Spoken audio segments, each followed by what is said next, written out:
From the Library of Congress and the Smithsonian National Museum of African American History and Culture. The one you're talking about. Oh, yeah. You see what I mean? Oh, yeah. There was 3 of them. Mm-hmm. But by the way, did you know this story is why They're in Nashville? No, why? and there's about 15 of them. There used to be about 15 of them, about 12 to 15. Is because they were looking for the center of population in the United States, right? And it was a part of the great Sunday school movement in the country, right? And that was the closest one where they could get real railroad and get the materials out to every place in the country. And so as a result of that, that's why the publishing houses were in Nashville. Yeah. Oh, Yeah, all right. I thought you'd like that kind of stuff. So can you hear okay? Are we ready to start? Yeah, we are ready. We're rolling. All right, are we going now? Yeah. My name is Taylor Branch. Today is Tuesday, March 29th, 2011. We're here in the home of Reverend C.T. Vivian in Atlanta, recording an oral history for the Smithsonian's National Museum of African American History and Culture. Welcome, Dr. Vivian. Please introduce yourself and we'll get started telling stories about your career in the civil rights movement. It's good to see you, Brother Branch, and I'm so glad that you're in our house. And I remember the last time you were here, and so it's very good to have you and everyone who is with you. And it's so good to know that this is going into the African American Museum of Negro History. Is that right, sis? That's where it'll be, on the mall in Washington. That's exactly right. So let's start at the beginning, just a little bit background. You were born in Missouri, so you have a heartland background. This is not all in the South, and moved to Illinois early. That's exactly right. In fact, we moved to Illinois so I could go to school in a non-segregated school. And this is the influence of your mother and grandmother. if I'm Mother, not my grandmother, ultimately, though, it was pushed by the Depression, right?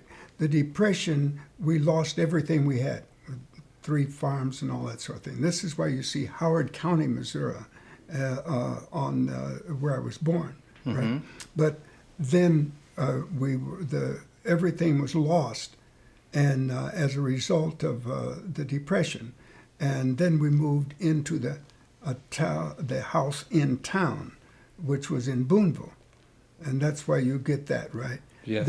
Then somebody burned, a fellow burned because of the religion of my grandmother, burned the house in Boonville. What was the religion of your grandmother? See, I knew that would work. See, here's the thing, is my grandmother was a very religious person in the Church of God in Christ, right? And she refused to let a man down the street in a common law marriage put this very nice woman out into the streets. And it was a kind of a snowy day at that, right? And she was coming up the street. And when my grandmother found out, she told her to come on into the house, right? And so she was making certain that she would be all right. Her common law husband was angered by it all, and came in the middle of like 3 o'clock in the morning, and and went in the basement, or in the lower level it really was, because that's where you kept the coal in those days, and you kept the wood, and really fine wood that you could start fires with, right? He started a fire under the house, and it happened to be under my bedroom. And my grandmother was out screaming my name in the middle of that morning because of the fire.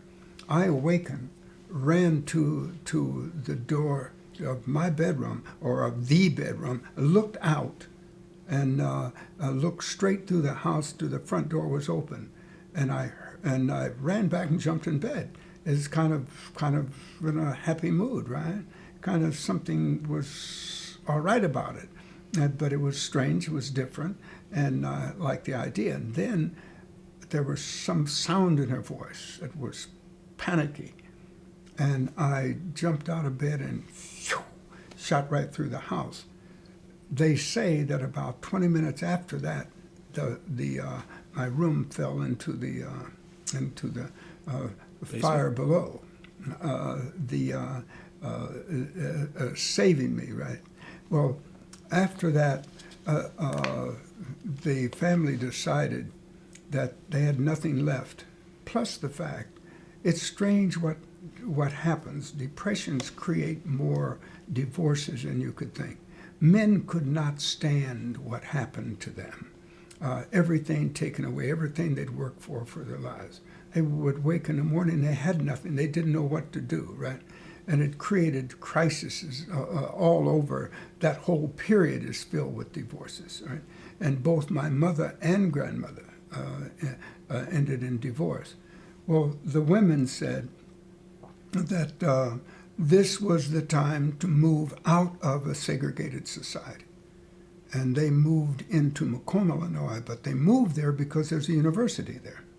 And they knew that no matter what happened, I could go through college. And that was a dream, particularly of my grandmother, right? But the family, her brother had gotten to go to college and Lincoln University in Missouri, right? She had not. And she was really fulfilling her desire through me by making certain that if we moved to a college town, that could happen, right?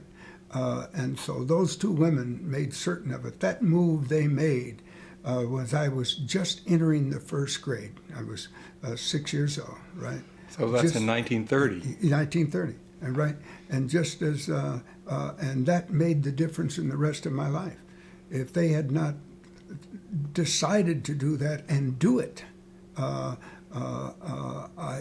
don't know really what would have happened to me. So your childhood is marked by conflict, not only of racism to move, but conflict with the Depression and influenced by strong women. That's exactly right. Who wanted to move you into a college. That's it. College town in Illinois. Yeah, that's it. Now, the next moment I would like to jump to is that it seems that you were a pioneer in the sense that in a way, you tried out the civil rights techniques early to see how they would play in Peoria. That's right. As the phrase goes, that you had a sit-in in Peoria, Illinois, in 1947 when you were a very young man, long before 13 years before the Greensboro sit-ins. Yeah. How did that come about? Yeah. Well, see, here's what happened: is that I was we had. Well, let me tell you the whole story. Is I had gone back to Peoria, or to Peoria actually, in order to work, in order to go back to school, to go back to Western. I dropped out, went to work, and it was in Peoria. Well, Ben Alexander, who was a chemist there, he and I became friends. So I was living at a huge house he had, and there was three of us there, a medical doctor, and myself and Ben, right? And Ben was involved with a church group that was basically a white church. You have to still say that, whether it was North at that time or not, right? And he wanted me to join him in direct action out of CORE, as that The Congress of Racial Equality. Which had started in World War II in 41. Yeah. See, is the in 41, and this was important because it was really the commission on, I think, at first, right, as a part of the church. Then Jim Farmer started there and in Chicago. Well, we began to get material from him a couple of years later, right? And the techniques that had been formed by Coors, what we used to open up the restaurants and lunch counters in Peoria, Illinois after that.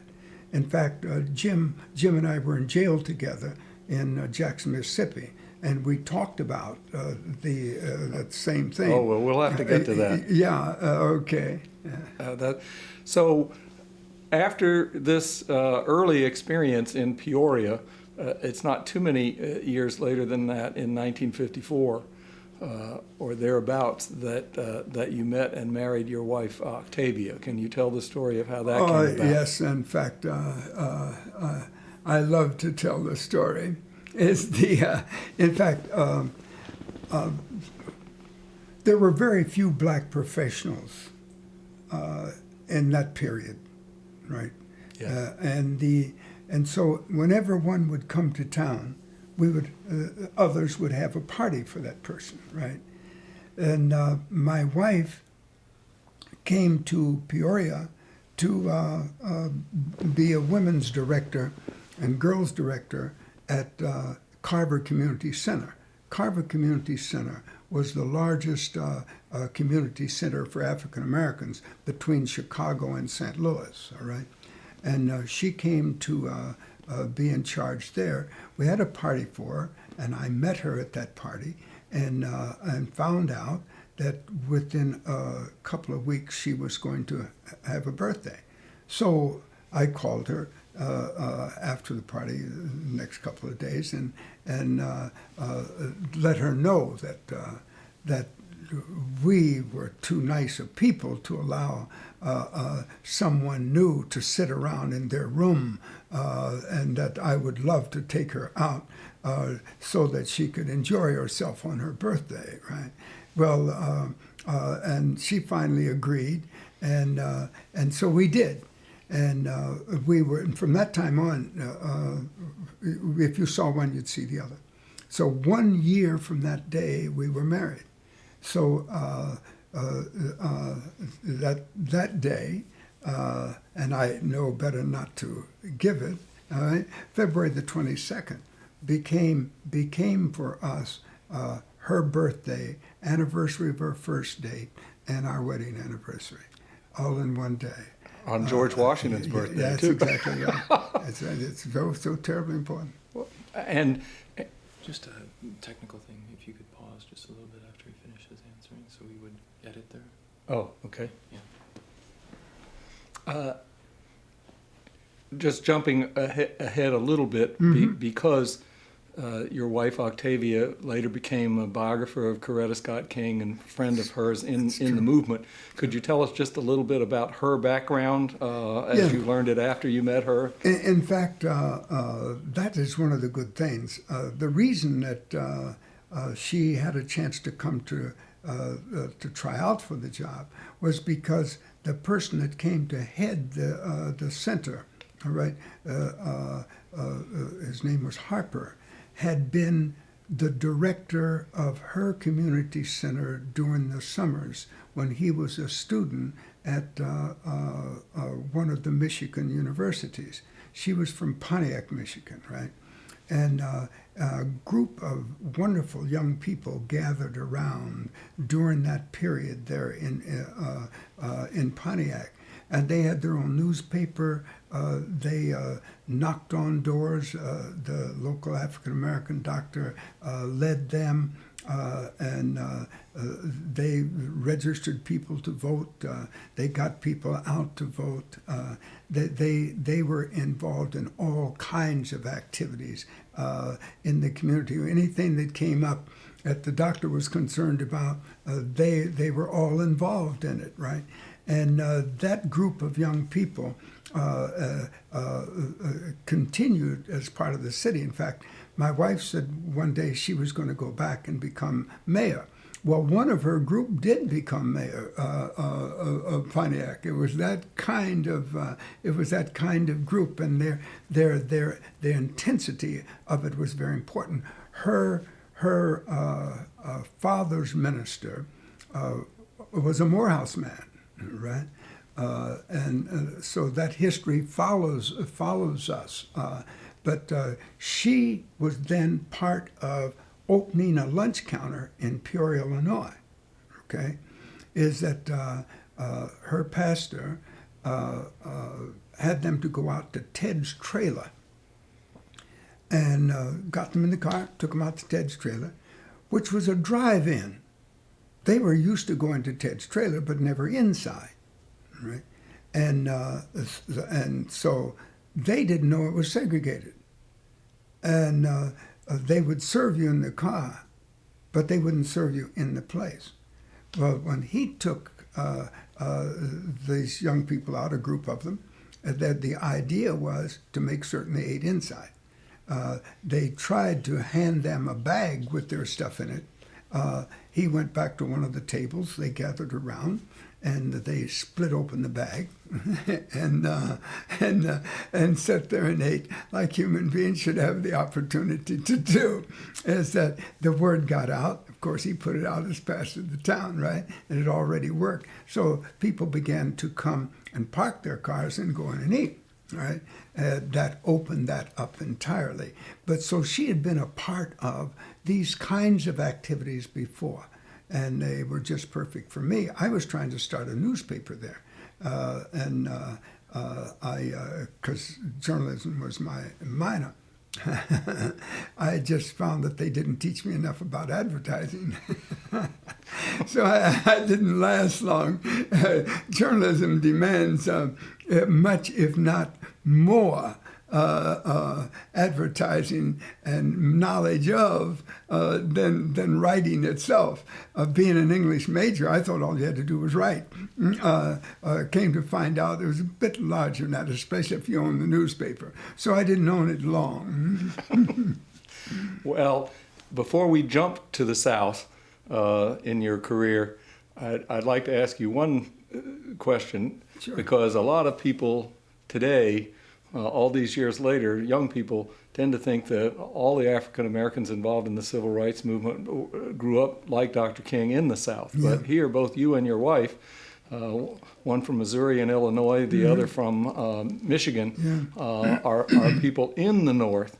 So I'd like to ask you two questions. Did you have people from the South, and what in both of your families? In other words, where did they come from? Oh, I see. And then what drove you back down to South to Nashville? That becomes an important question that we who were young did not come to until much later. But my wife's folks were really from Arkansas, right? They had come north to work. Her father had, right? And it was a large family, and a couple of the others of them also came. He was the older son, and they came. So it ended up there was 3 or 4 of them in Michigan, most of them in Detroit. The father went to Pontiac, and that's where my wife was born, right, as a result. But the history of that is interesting because where they were in Arkansas was rice country. And my wife, as a result, happens to know, and it's part of the tracing, that rice was a science that was unknown or was not well known here in the United States. So when they told, but her great-great-great-grandfather was a person who knew rice culture. He was told that if he would, that he could come to the United States and that they would take care of he and his family. No sooner they got on board ship, they made them slaves. So when things were much better, they made that move to on up north. That's how her family got there.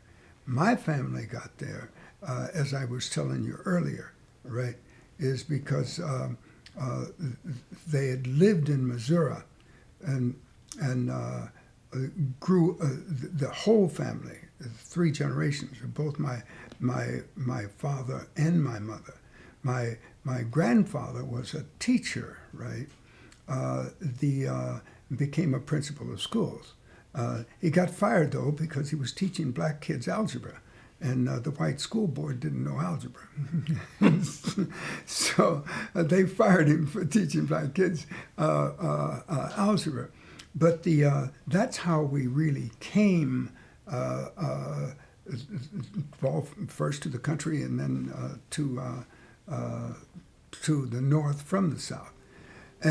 But to further the meaning of your question is that everybody north thought they were better than it was for those who were still south, right? And thought that things were so much better off north than south, right? And which gave the beginning of an expression we used, up south, right? Is because even then, as I was coming through school, that was an understanding. At first, we didn't want to admit that things were that bad where we were, but later on had to face the fact that it was bad enough to be no more than up south. For instance, why we opened the lunch counters in Peoria, Illinois, was around the understanding that we could go into a restaurant, one restaurant in downtown, the only one we could go in and sit and eat. It didn't have a sign that said that you had to eat in a particular place, but we all knew that if we went any other but that part of the restaurant, we would be asked to move. So we naturally went there, right? But always there was that thing is you want to change that dislike for it. So when this opportunity came to that Jim Farmer had produced in Chicago, then we did the same thing. So but there was those years which you mentioned between us and coming south, coming back south. But had we who came south not helped start a great movement, there probably never would be the population moves that happen. I'd like to jump back just one more little question, because on your wife's side, you went all the way back into slavery with the rice grower. Yeah. Does your family go back before Missouri? Do you know anything before that? No, in fact, I think we were there for 2 or 3 generations. In fact, I have paintings and photographs of 3 generations of my family. Well, 4 generations of them really, but my great-great-grandfather was in slavery, right? And he left slavery to join the Northern armies. And when he came back after winning it, right, he came back to Boonville, Missouri. And when he came back to Boonville, he refused to take the name of his former. I hate the word owner, I must admit, in the middle of the civil rights movement, I began to call them murderers, not masters. And then as a result of that, it began to think a whole different way. But I can trace 4 generations back to slavery in Missouri. You said that he refused to take his name.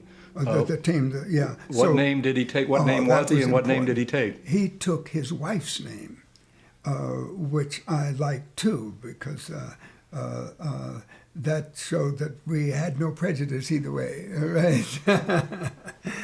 So what were those names? Tyndall was my mother's name, all right? And I'll show you the whole thing and take pictures later, but my mother's name is that her name was Woods, all right? And so that was the family name on the other side. Tyndall on one side, Woods on the other. And what was the name he refused to take? Do you know? I didn't know that. I've never found that out. And where did Vivian come from? Vivian came as my father's name. You see, was Vivian, right? It's as the family moved through its generations, right? And so there was the Tyndalls, the Vivians, and the Woods. In fact, the most interesting thing, I've looked all over the country for Vivians, and it wasn't until about 4 years ago, I've even gone to Vivian, Louisiana, right? Found that there'd been a great number of Vivians there in Monroe, Louisiana, and that we lost everything we had there because of the Louisiana Purchase. As soon as the United States took over Louisiana Purchase, they took the land and so forth, and went to graveyards. Went to a graveyard in Vivian, Louisiana, where the family tombstones. I couldn't find Vivians. I went all over the United States looking for Vivians that connected. In Iowa, near the Missouri border, I found a Vivian family, we couldn't make any identity in terms of the move. Then a man about 4 years ago called me and said, I've been wanting to do this and I'm traveling through and I'd like to meet you. And so we got together. He had 2 of his daughters with him, and we all got together and just sat around and talked. Well, he shows up every now and then. He's a minister, by the way, but he's done about 4 things. He's also a minister, right? And he comes every now and then. He was here about a month ago, but it was the only Vivian that I had met. Then, so I went to a funeral that he was telling me about, and I met several other people who were related to Vivian's. So you are carrying the legacy to some degree in your own family of the famous statement that after slavery, it is by choosing a name that we first placed ourselves into the world. Yeah. Because your names in the family are to some degree choice, and in some way it makes it harder to trace, but more interesting to trace. Precisely right. This is one reason my great-great-grandfather I really appreciate, because he refused to take a slave name, right? Now, my grandfather, my great-grandfather Woods, right? He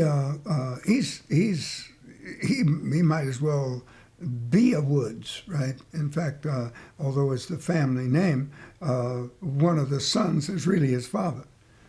You can tell when you look at the pictures how different in color everyone really is. Let's shift to your move to Nashville in the 1950s. How did that come about from Illinois to move with Octavia, I presume, to Nashville? Yeah, because now there's a long story and a short story of this, but the thing is, I want the good story. Is that we got married there, right, in Peoria, Illinois, and and I was working for Helen Gallagher Foster, a mail order company, when I got my call to ministry, and I thought I'd go to Colgate, Rochester. And my final year of college, Western, is I had been picked to go to Colgate, Rochester. They picked what they call the Hot 100 every year. You know, they across the country, they picked them, had invited you in and paid all the bills and had you to come, and they set up a 2-day thing, hoping then that you would come back, right? Is that and I had made my choice to go to Colgate Rochester. But when I got to call to the ministry, I found out that my pastor had already been saving money for me to go, right? But to go to a school he was on the board of, which was in Nashville, right? And as a result, that's where I ended, in Nashville. And I often think that had I made up my mind I was going to Colgate Rochester in spite of, see, I was going to wait till I got the call to ministry. People had always told me in my hometown I was going to be a minister. I'd even tried to bring the 3 black churches in my town together to create one good, solid church, right? And so they always knew me as that kind of person. But but then I wouldn't go because I had not been called to ministry. The calling came in Peoria at Helen Gallagher's place, and then when that call came, and that's a story that my wife was involved in a way that you should hear, because a good deal of all the movement was deeply religious, and that's not a core idea that has been carried through and should be, right? When I got the call to ministries, I said I wanted to go to Colgate Rochester, but I was on my way to American Baptist Theological Seminary in Nashville because of how everything happened. So I go there, and I've often thought if I had gone to Colgate Rochester, I would have missed my life, because the connections and the attitudes and the actions of going to American Baptist made it possible for me to be involved in the movement. It was, and if you notice, is that I ended with Martin King, but that even before that, in Nashville, Kelly Miller Smith was pastor of First Baptist Church and the leader, the natural leader of the movement, right? Was a minister, right? When you look at the people, Bernard Lafayette and Jim Bevel and any number of others of us, John Lewis, right? We were all at the seminary, right? And when we came out to struggle for freedom there, the leadership was from religious side of life. In fact, basically all over the country that was true. Because you see, Martin had called ministers together to form SCLC, of which Kelly Miller was one of those, Kelly Miller Smith was one of those that was called to that meeting. When I first came to Nashville, he had me to preach for him. And that was First Baptist, and that was the intellectual church of the community, right? And so he and I were very good friends. So when he came back, he called a group of ministers together. There started only with 3 of us that really heeded the call, right? And to form SCLC in Nashville, and it grew to 6. But half of those were not pastors in the town. Half of those were in one of the other publishing houses in the town, right? But then once they saw what the movement was all about, once the movement really got underway, then, boy, all the ministers joined us, right? Let me ask one more question about this calling. You've mentioned it several times. Yeah. A lot of people in modern life may think that a call to the ministry is on the phone and somebody tells you that you're going to be a minister. Explain to the world and posterity how a call came to you. It's very important. In Illinois. And especially because I was one of the persons that didn't really totally believe in a call, yet I said I was going to wait until I got one. It seemed a little backward in one sense to me, right? But it happened. I was walking across the floor at Helen Gallagher, and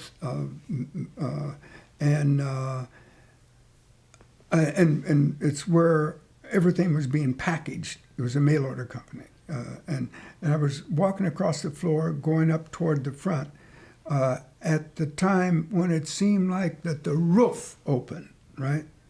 And I heard, "I want to work for you 8 or 10 hours a day." And but it was booming voice that came, right? And I all of it I don't totally understand yet, because how could those be the words, right? But they were. And then things just disappeared, but it seemed like it came right through the ceiling, right through the roof, really, of that part of the building. And I turned around me because I wondered how everybody else was taking this, because it was a booming sound. There was no way you could not hear it, as far as I was concerned. It filled me, right? And I turned around and everyone was just about the regular business. I can see a woman now that I don't remember her name by any means, but I see a woman now. She was just packaging. It was one of the regular people there. Oh, they had about 50 or 60 people that did nothing but package all the time, right? And she was one of them that was always in my memory. And I turned and she was just about packaging the thing. Whatever the gift was, right? She was packaging it. And then I walked on up to the front. Well, now, as I said, my minister had been money for me.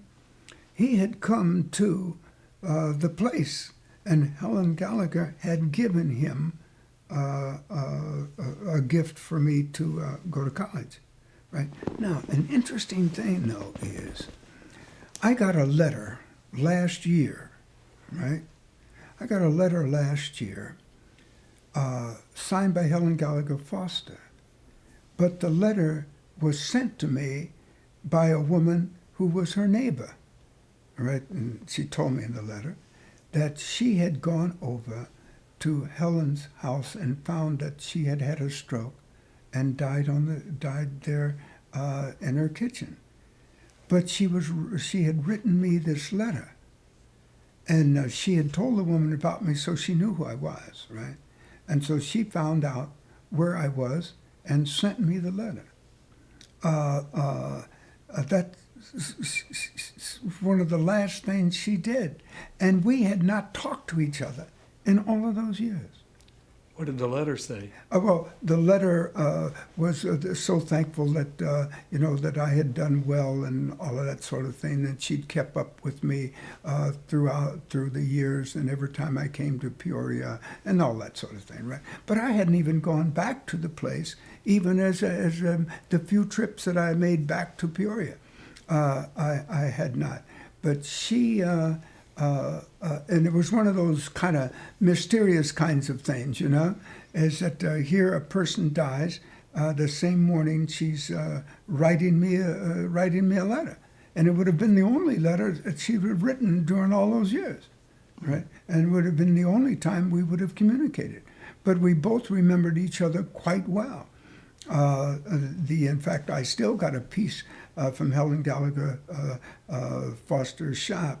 It was really Helen Gallagher's, and Foster's a young man who came on much later, and I have it right there on the stand as you come in the front door.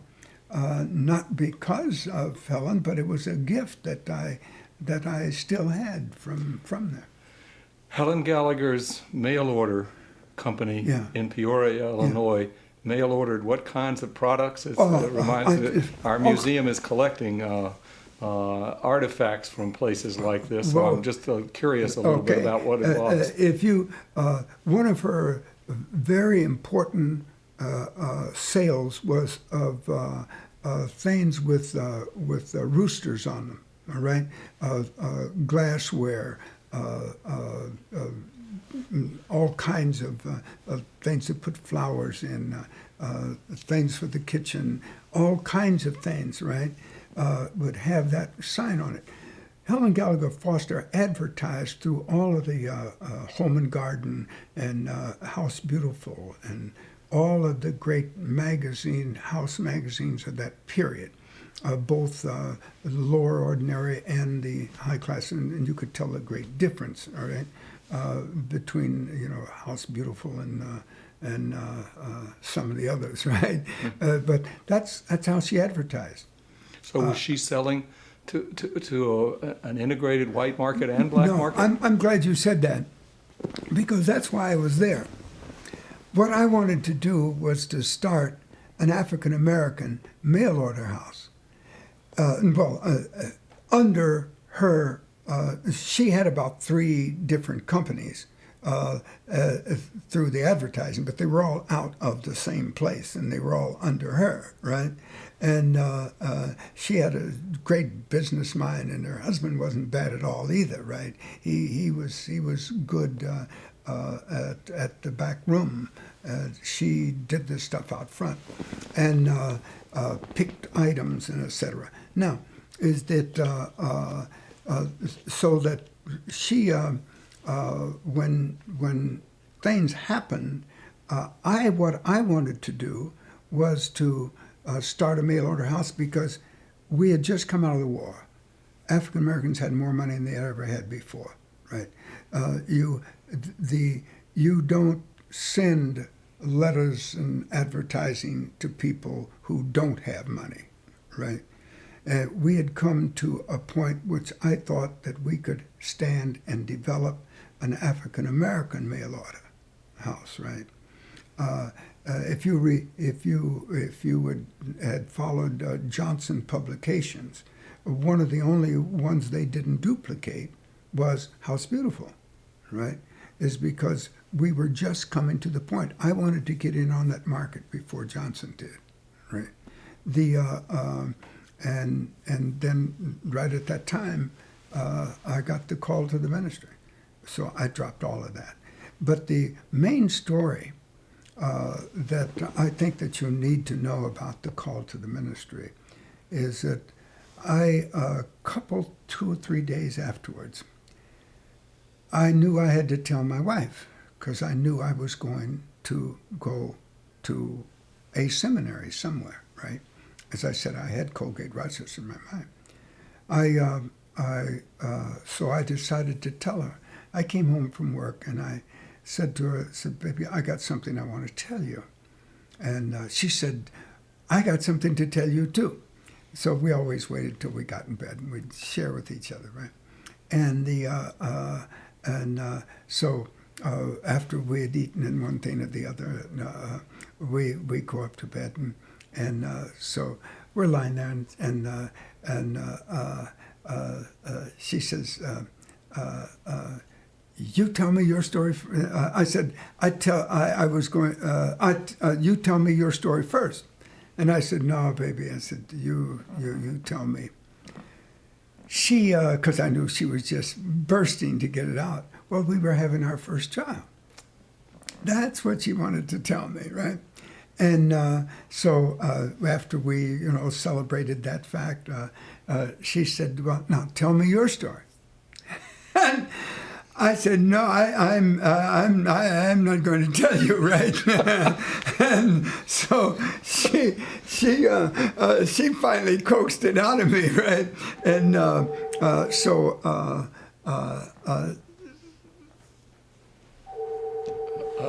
Shall I get it?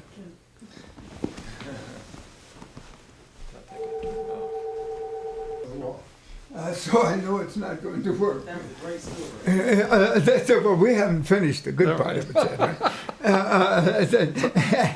Is that no? Well, So wait almost just a have. minute. Yeah.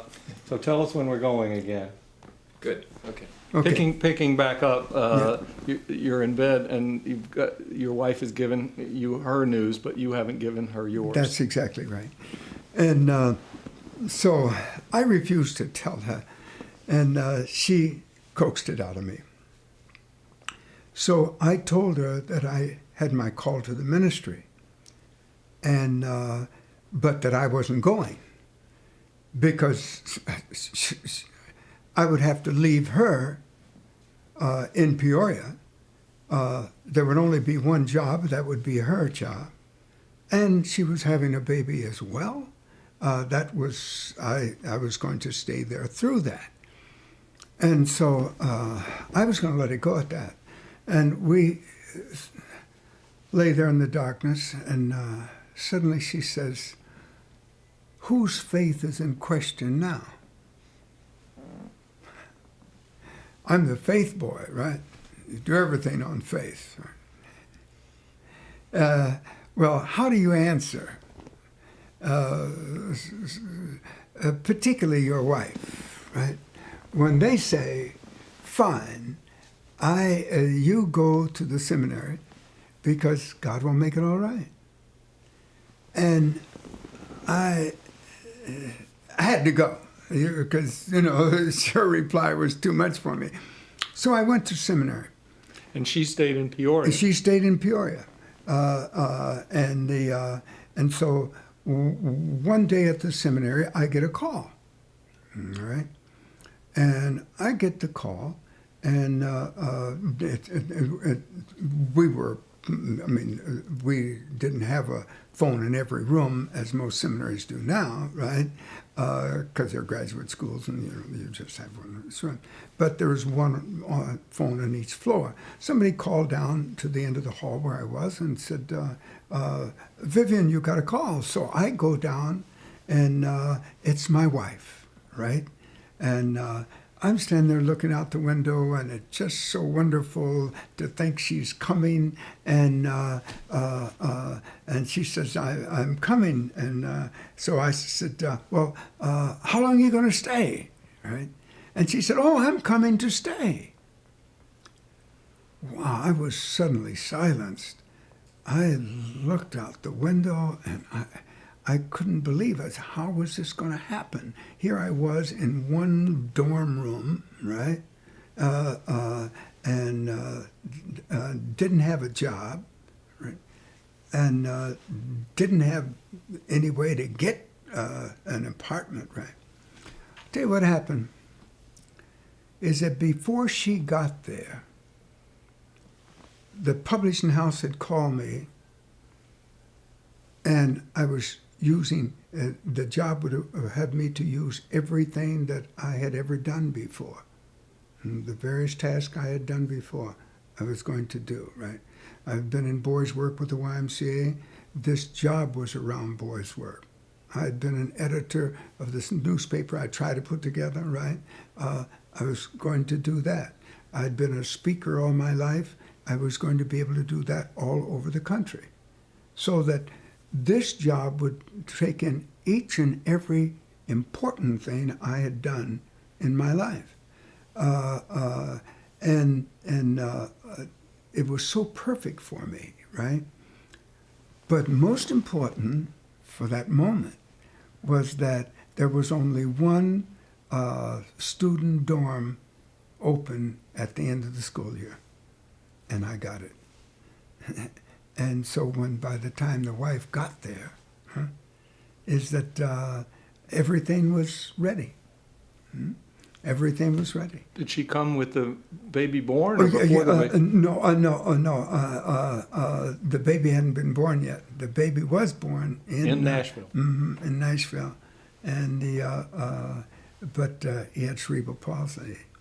But he just died last year. He was very seldom did people born with cerebral palsy. They usually died between 30 and 35. He lived to be 45. And so, just died last year.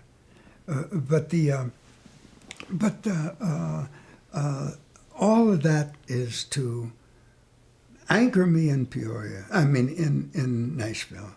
It should have been. The movement starts. I meet Martin King there in the first place, doing an article.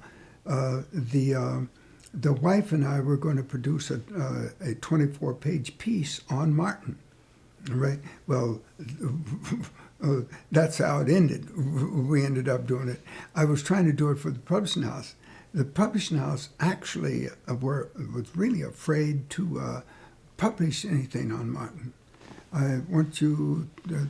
This is important to be said because then it makes you realize the climate. All right. Because they were afraid that the publishing house would be blown up.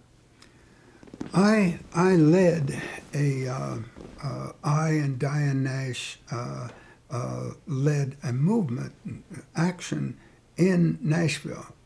4,000. The paper said 2,000 people. You're jumping ahead to April 1960. There we go. Let's back up just a little bit. You amaze me how you have I'm the sorry. dates. No, that's wonderful. I want to know first Yeah. how you met Jim Lawson and those workshops that were going there. Good. And we'll come back to Dr. that's King. good. Yeah. And because so much of the influential movement was incubated in a way in that Nashville nonviolent workshop. It really was. There. Yeah. I'd like to know, that's right. and you were a critical part of it. Yeah. How you met Lawson and Yeah.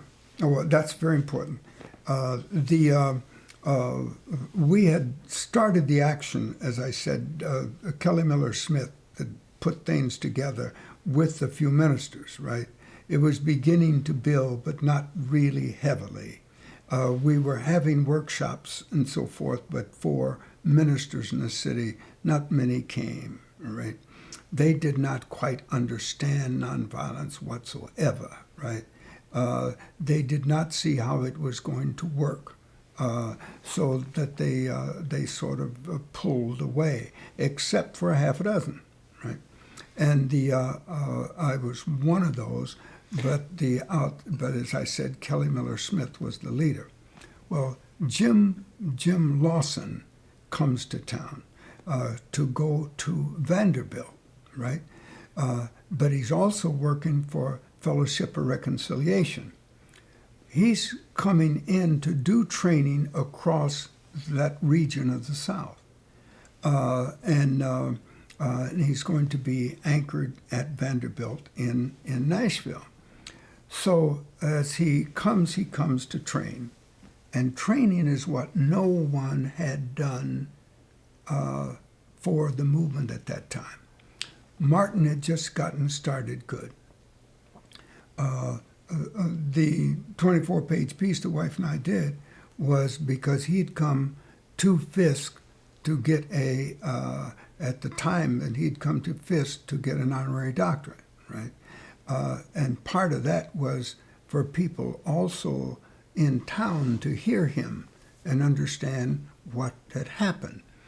In fact, nothing really happened in 11 months that went on, right? Nothing really happened anywhere in the country until they won it.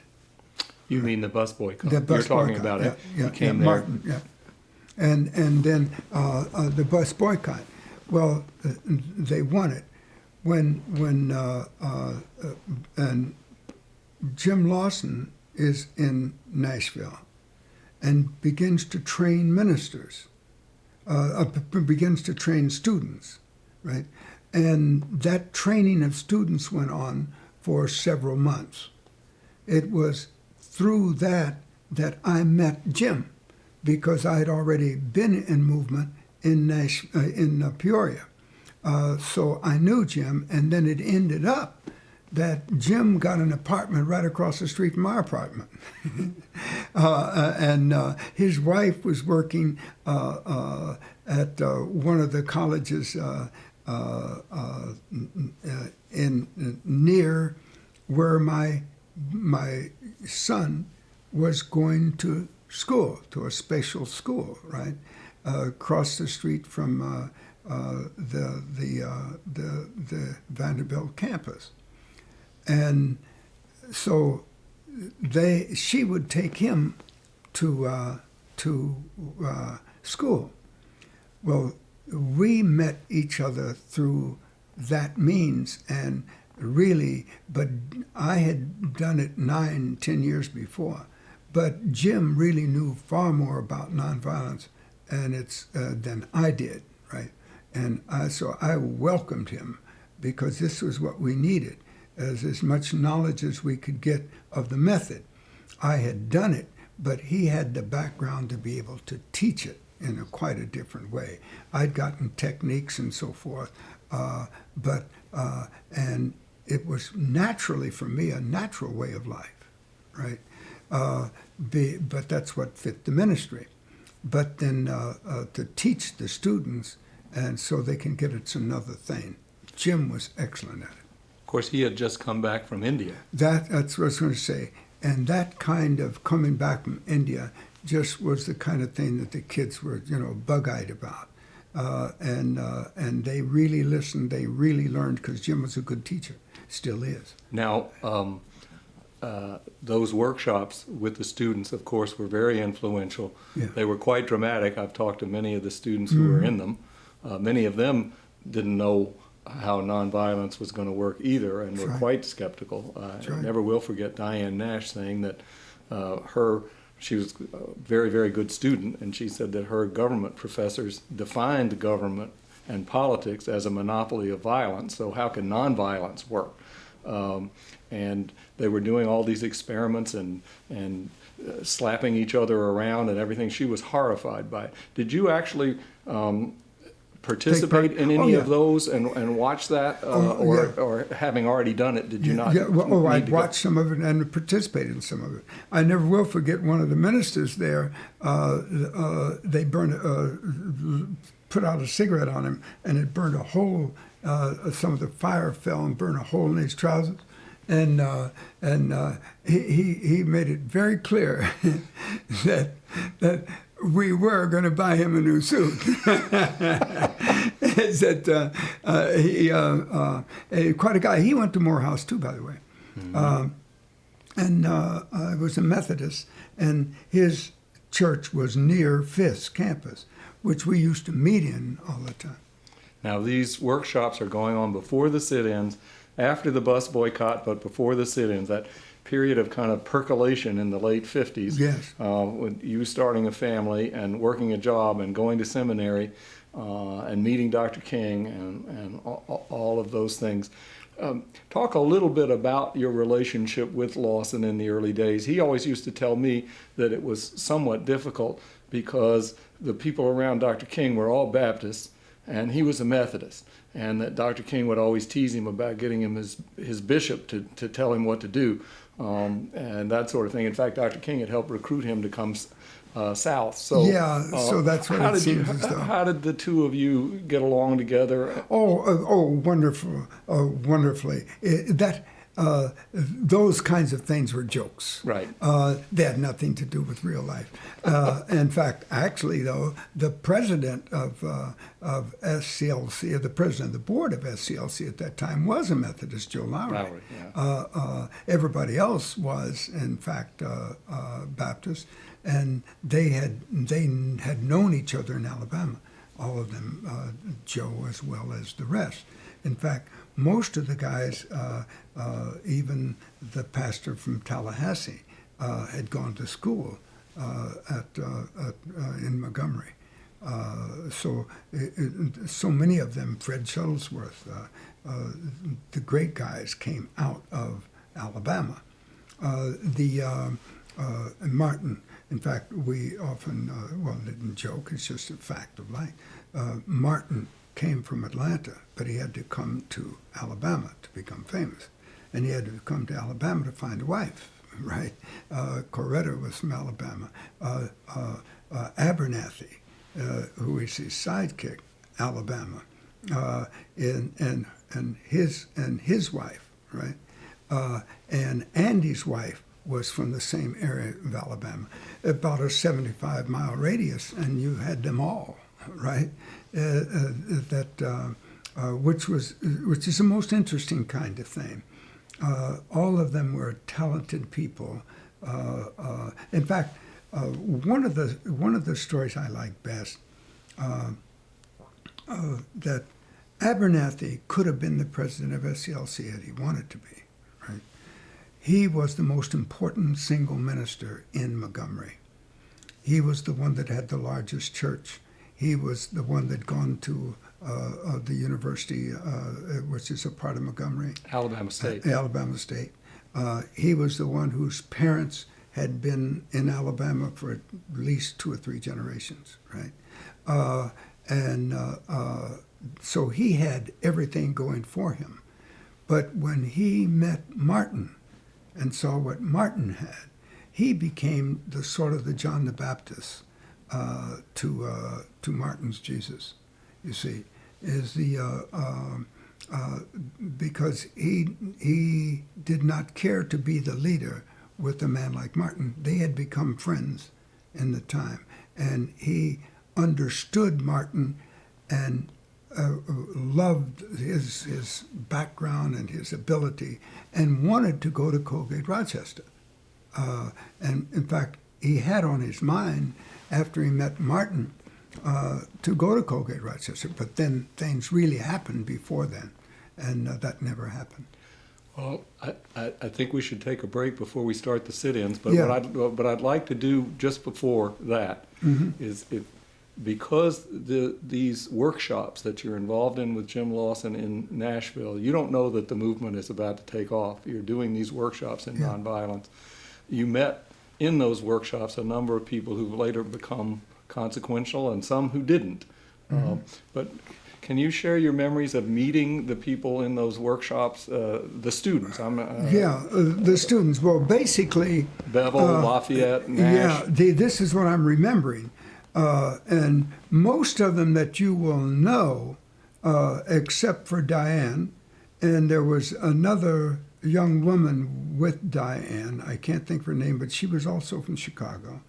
And by the way, Diane was Catholic. Right. And the only Catholic one in the group. Well, we have funny stories about that. I talked about John Lewis, talked about Jim Bevel, talked about Bernard Lafayette. We mentioned there's 2 other fellows I'd like to think about, but can't come up with. There were 3 or 4 from the seminary, but they were not fully engaged. They would come to actions, but they were not fully engaged. And there were some white kids in those groups, In fact, there was one in particular that stood out, and the guys down, he was Southern Baptist, and the only guy from the Southern Baptist that was involved in anything other than anything positive, right, with the movement, right. But I can't think of his name. But he was Wasn't the one, Paul Laprade? Oh, Paul Laprade came and became right. Is that the one I was thinking about went to school at the Not Jim Zwerg. no. Swerg wasn't really from Nashville. Right. Yeah. This fellow was from Vandy. And there's a great story there in terms of the president. Maybe we'll come up with his name. Yeah. What about Selin McCollum? That's a name. I don't remember that as a name. All right.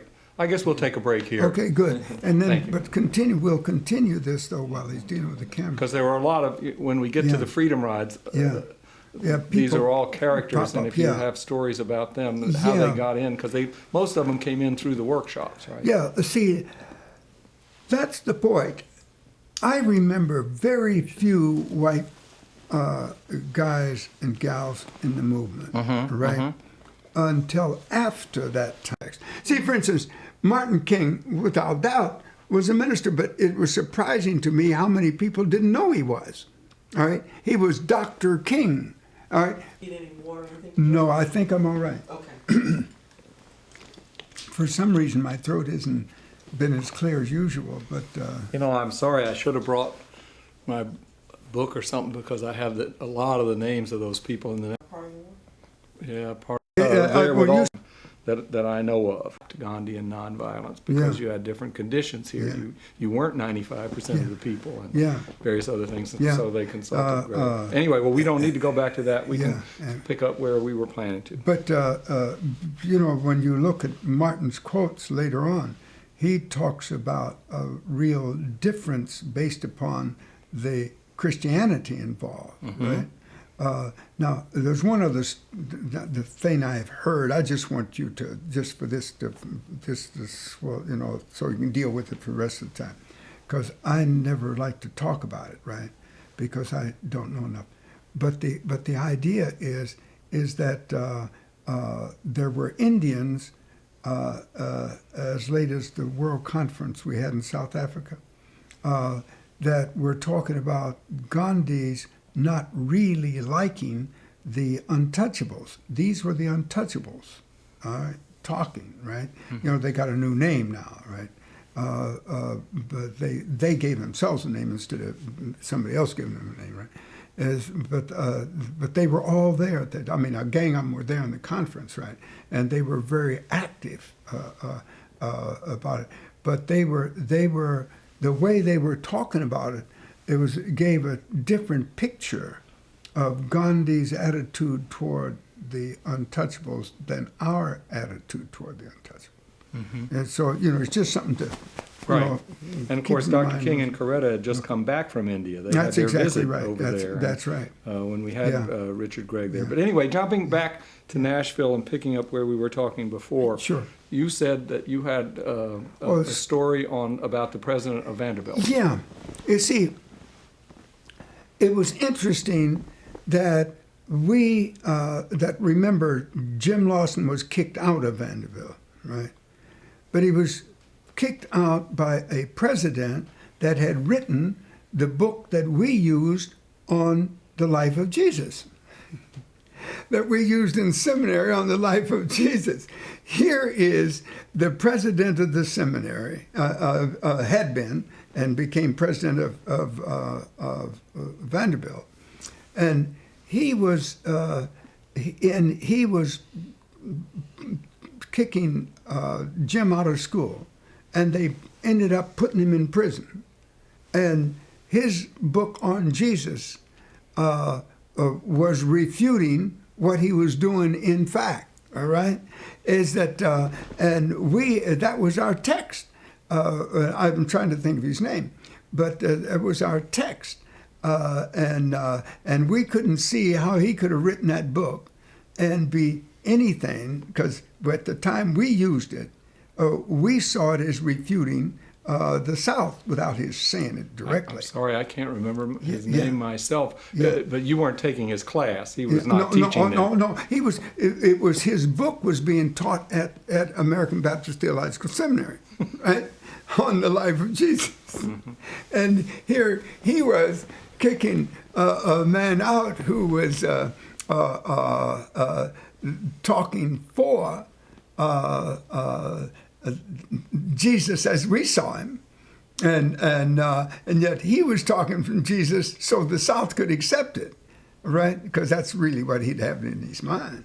But that was always interesting to me. You see, there's so many religious stories like that makes it difficult to see how the South could have gone on thinking as though they can be Christians and racists at the same time. Right. Well, we should continue to pick up the religious themes as we go forward here. We're starting at the beginning of the sit-in movement. The timing for me was always very striking that the Greensboro sit-in started on February 1st, because January 31st, just the night before, was Dr. King's farewell from Dexter moving to Atlanta. So he was literally finishing his ministry and the bus boycott in Alabama, moved to Atlanta and said farewell the night before. And as he's driving to take up his new residence in Atlanta, these sit-ins break out in Greensboro. And looking at it from another angle, you people in Nashville had been preparing to do things like For a this, year. but hadn't quite got going, so that a lot of the students told me that the students in Greensboro stole a march on them because you were preparing. And they did. In fact, I'm glad you said that about the day before, right?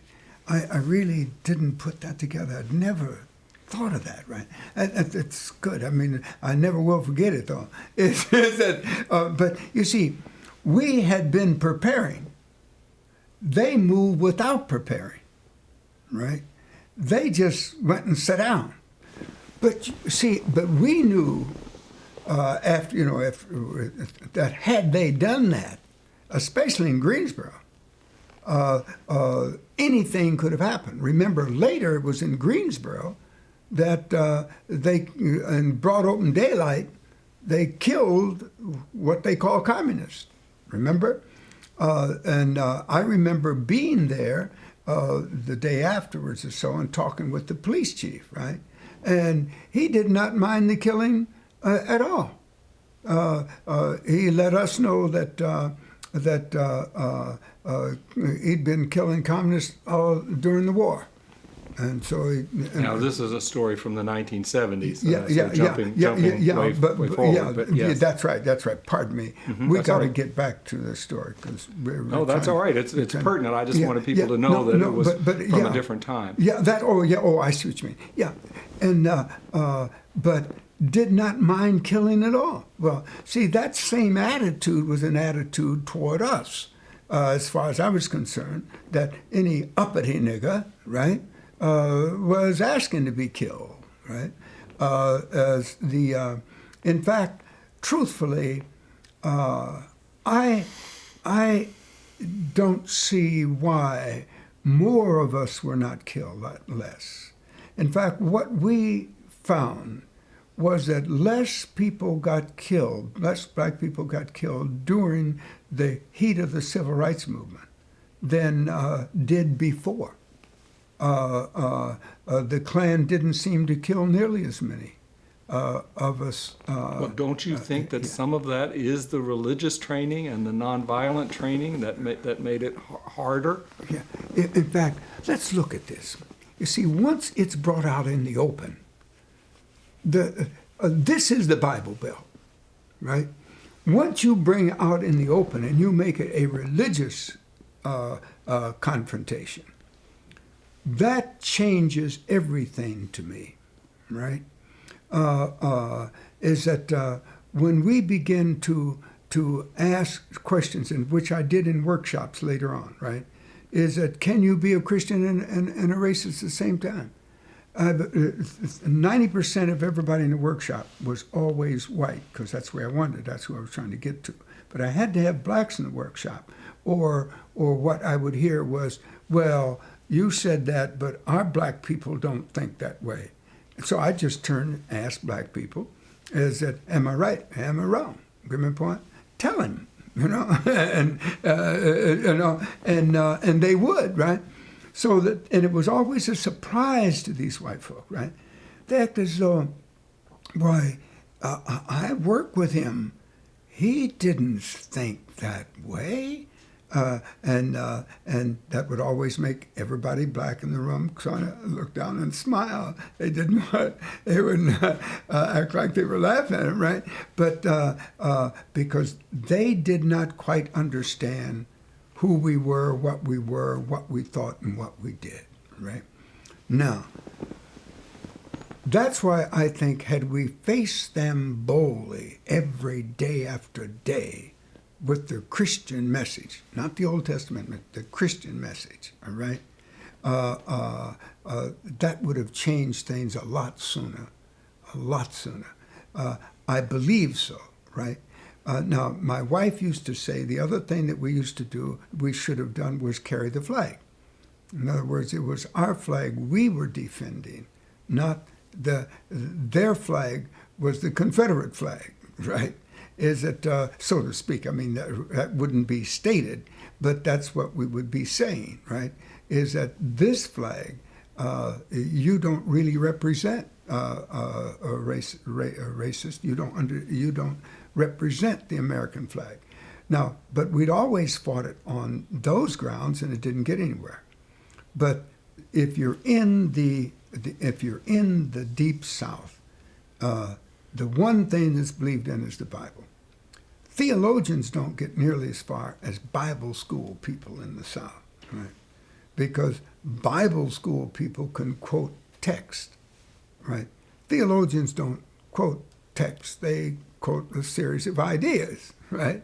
Well, and so the Bible people in the South say, well, that's what you think, but that's not what my pastor said. Well, but they never questioned their pastor because they didn't know how in the first place, right?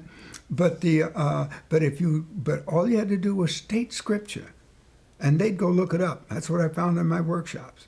Right? I'd state scripture, and people come back the next day when I was doing reconciliation and say, well, we looked it up last night. My husband and I looked that up, right? And we found out that you're right, right? That it's right there and it's clear, right? Is that, because I don't want to quote the stuff that there was no way of getting around. I love your brother as yourself, you know what I mean, your fellow man as yourself. But things like that, right? I think we could have won if we'd really kept talking nothing but. But most of the civil rights movement was based on getting new law, all right? Totally different. But Martin was leading a movement that was a moral and spiritual movement. See, there were two movements going on all the time, right? Within the one, there were two going on. One of them was by any means necessary, and the other one was nonviolent direct action, and with a biblical base. Difference. That's a real difference between nonviolence as we had known it in India, right? And what we knew here, we did it with a biblical base based upon Jesus, right? But there were great, deep religious undergirdings for nonviolence in India, as far as that's concerned. You see what I mean? But the one thing about this American culture is the matter of the Bible as being the final authority on everything. Well, of course, the movement, it's interesting to hear you say that, because there were a lot of people in the movement who thought it was too religious. You're saying it wasn't religious enough. That's right. That's a good point. That's a good point. And the same thing on the patriotism. There were occasional marches where people did carry the American flag. That's Famously true. At Medgar Evers' funeral, Yeah. they were carrying American flags because he was a veteran, Yeah. and he had been assassinated, and the police in Jackson, Mississippi waded in and took the flags away because they were upset with them. So That's the point. it was both patriotic and spiritual, Yeah. grounded in nonviolence. And one other thing I'd like to ask Keep about going. before getting into the sit-ins, a number of the people that I've talked to who were in Lawson's workshops said that there were psychological aspects to it as well. Beside the religious, the patriotic, that what you were doing was that they'd come into the workshops thinking that nonviolence meant kind of curling into the fetal position and that sort of thing to protect yourself, and that Lawson would tell them, no, you need to make eye contact and keep eye contact with people. They have a harder time Dealing with being you as a violent human with you being. when you're looking at them and making human contact with them, which is kind of related to a religious thing, because you're saying we're fellow creatures and everything. Yeah. But there was a lot of training about how that would work. Well, see, the thing, there was a lot of conversation about it. It was easy to understand it. But you see, here again is these various parts of movement. So, I mean, is that Snick was the one that wanted to curl up and get beaten, you put over your head and all that sort of thing. You get my point? That was not true with SCLC at any point. I never remember that true from beginning to end, right? Is that, and the very picture of Martin King is a man standing looking at you, right? And giving his opinion, right? Or stating the truth. You know how it is. Giving our opinion to the public, right? Is that, but it seemed as though that if you didn't have a moral and spiritual understanding of what you were doing, there was the willingness to duck the deal be willing to get beat, but only as a way of saying you're nonviolent, nonviolent. But you see, I don't use nonviolent by itself anymore. It has to be nonviolent direct action to me, right? Is that you have to be acting nonviolently against the negative forces, and that you didn't try to get away from being beaten or getting away from being hit by a car. Fred Shellsworth tells about Martin walking across the street in a car, he and Martin, and the car was sort of bearing down on them, right? The guy wasn't slowing up, he was picking up speed, right? And Martin just kept going at his regular pace. And Fred tried to get him to move forward, or said to him, out the corner of his eye, that's where we talk to each other when we're in a situation like that, Hey, Fred, Martin, this guy is going to run over us, right? And Martin said, well, you got to die when your time comes, and just kept going like he was going. Now, I don't believe that's exactly what Martin said, because the way Fred said it, but that was the idea. And the guy did stop, right? He built up speed, but he refused to hit them too. That's what I found. When you look people in the eye, and I'll tell you my story, looking people in the eye. Well, certainly the culminating one when you look Jim Clark in the eye in 1965, that's where we're headed. Yeah. And you spoke directly to him, and you maintained eye contact, and you talked nonviolent direct action. That's where we're going. But let's start at the sit-in. You are in Nashville. I was going beyond that to Jackson, Mississippi, but we will add both of them later. Okay. Okay. But you are in Nashville in the workshops, and you get word that the sit-ins have occurred in Greensboro. Can you talk about that's in February 1st, and it's April 19th is your big march with the mayor. Mm-hmm. So you've got basically 2.5 months there of moving into action as the sit-ins are sweeping the South. What's your memory about how that occurred there within this Nashville movement? Yeah, see, the thing I remembered, but I thought I remembered, right? And that's very important, is that what you think you remembered and what actually occurred.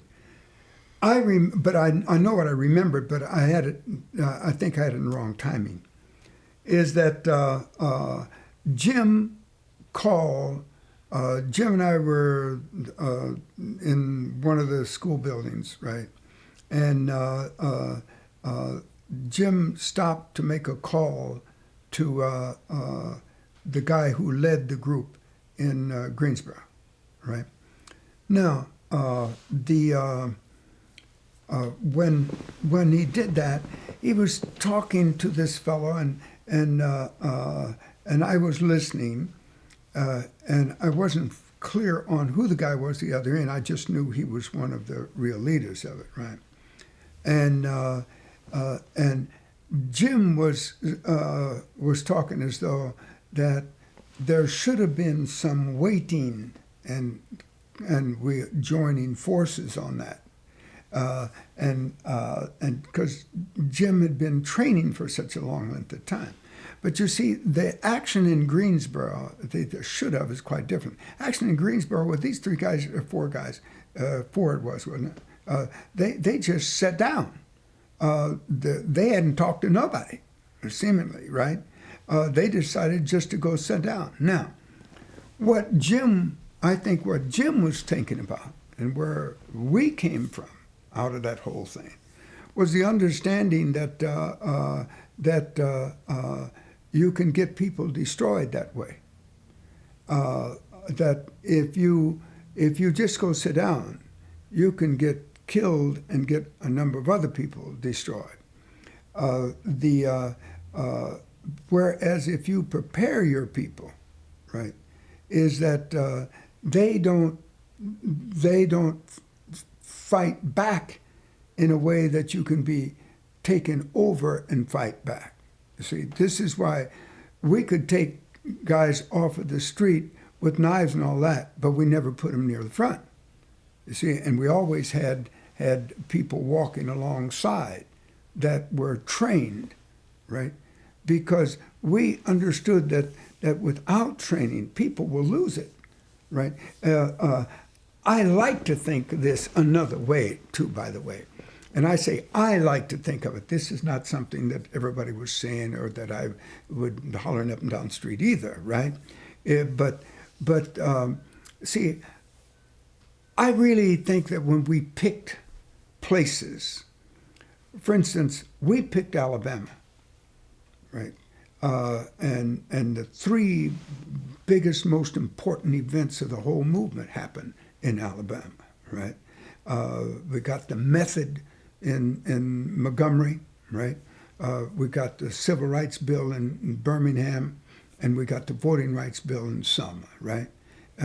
When you look at those three, there's nothing that comes close to them, right? Now that was SCLC. When you look at SNCC, they went into Mississippi. The youngest, least experienced, going into the most difficult place. We basically saw Alabama, and then, if necessary, go to Mississippi.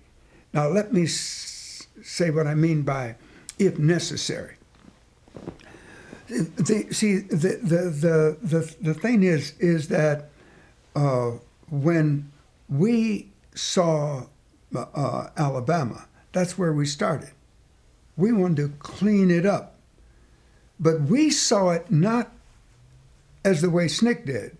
SNCC saw it as going into a place and put people in various places until they changed, till they helped the people of that town change. You see? We didn't. We saw it as changing Washington, changing the national laws, not just doing legal stuff, right? But making for certain that we changed the laws, which we did. You see what I mean? This is why we got the Voting Rights Bill. This is why we got the Civil Rights Bill, right?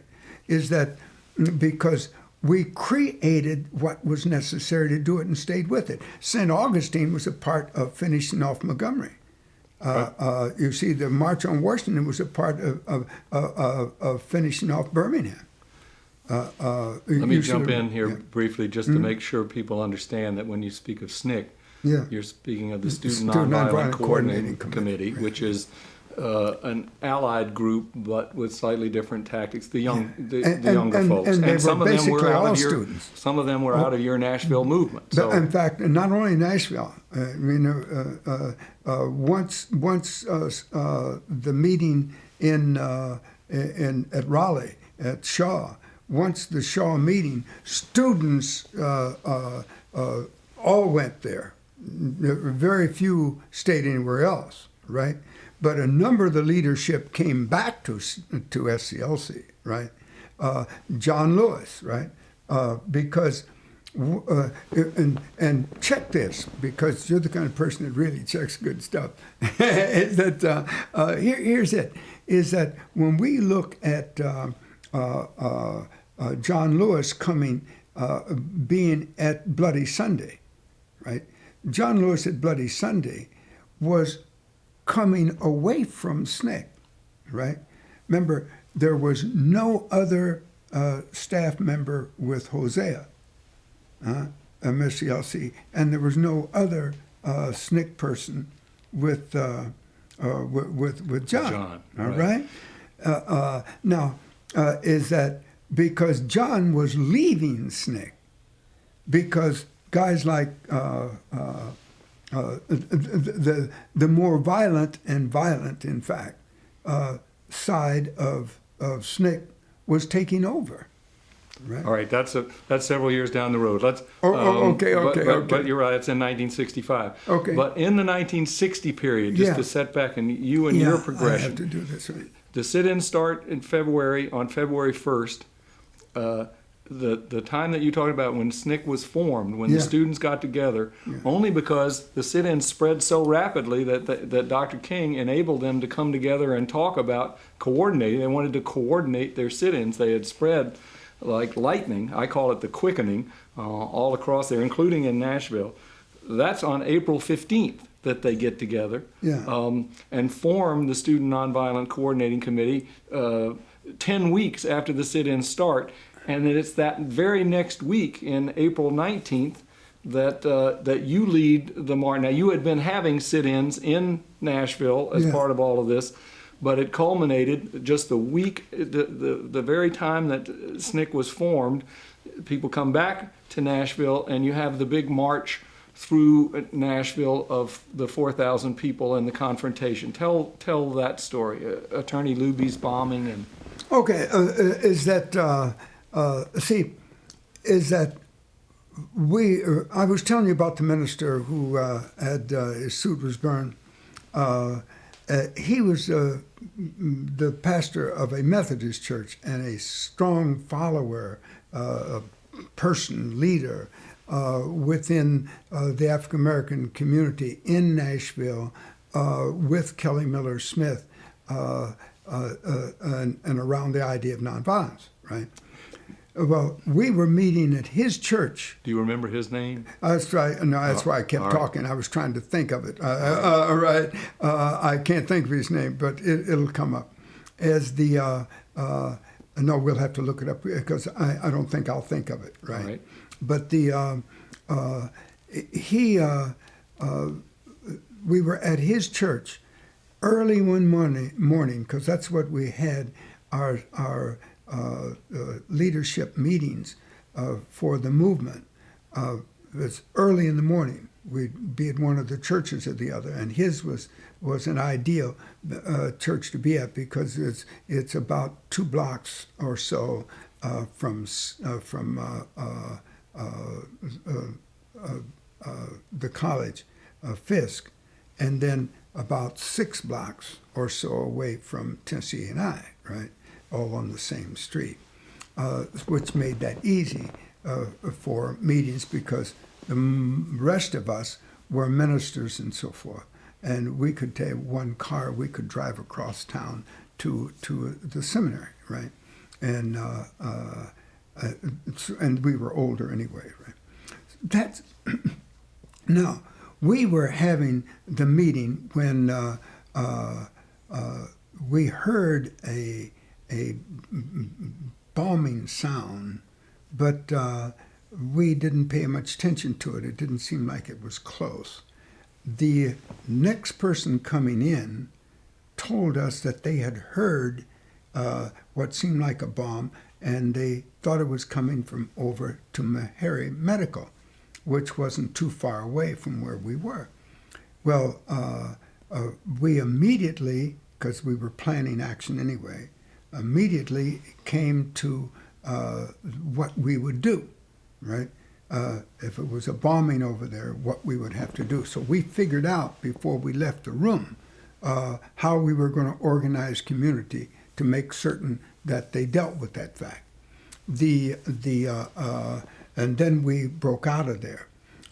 Bernard Lafayette tells it the best way, because Bernard, when he broke out of that meeting, went to Tennessee and I and started organizing. A couple other people went to Fisk and started organizing, right? Even before they knew what had happened? Yeah. When did you find out? Well, they found out right afterwards. We didn't get outside long before people knew that house had been bombed. But what they first thought, it was Meharry because it knocked out. Somebody had counted the windows. 140 some windows were knocked out, right? And that was across, and that's the big building, so you could tell that from some distance. Whereas Luby's home was a small house on the furthest corner across the street from Meharry. So they immediately finding out that Luby's house had been bombed, just kept going on to A&I to get the word out, right? And in order to get the word out, what they did was to go into the where the announcements were made for the whole school, and started announcing then, and and they broke for lunch at 11 o'clock and part of 12 o'clock, right? And so that right after 11 and 11:30, right after lunch, is when they would we would start the march, and started it from Tennessee and I. Then and by the time that we got to Fisk was letting out.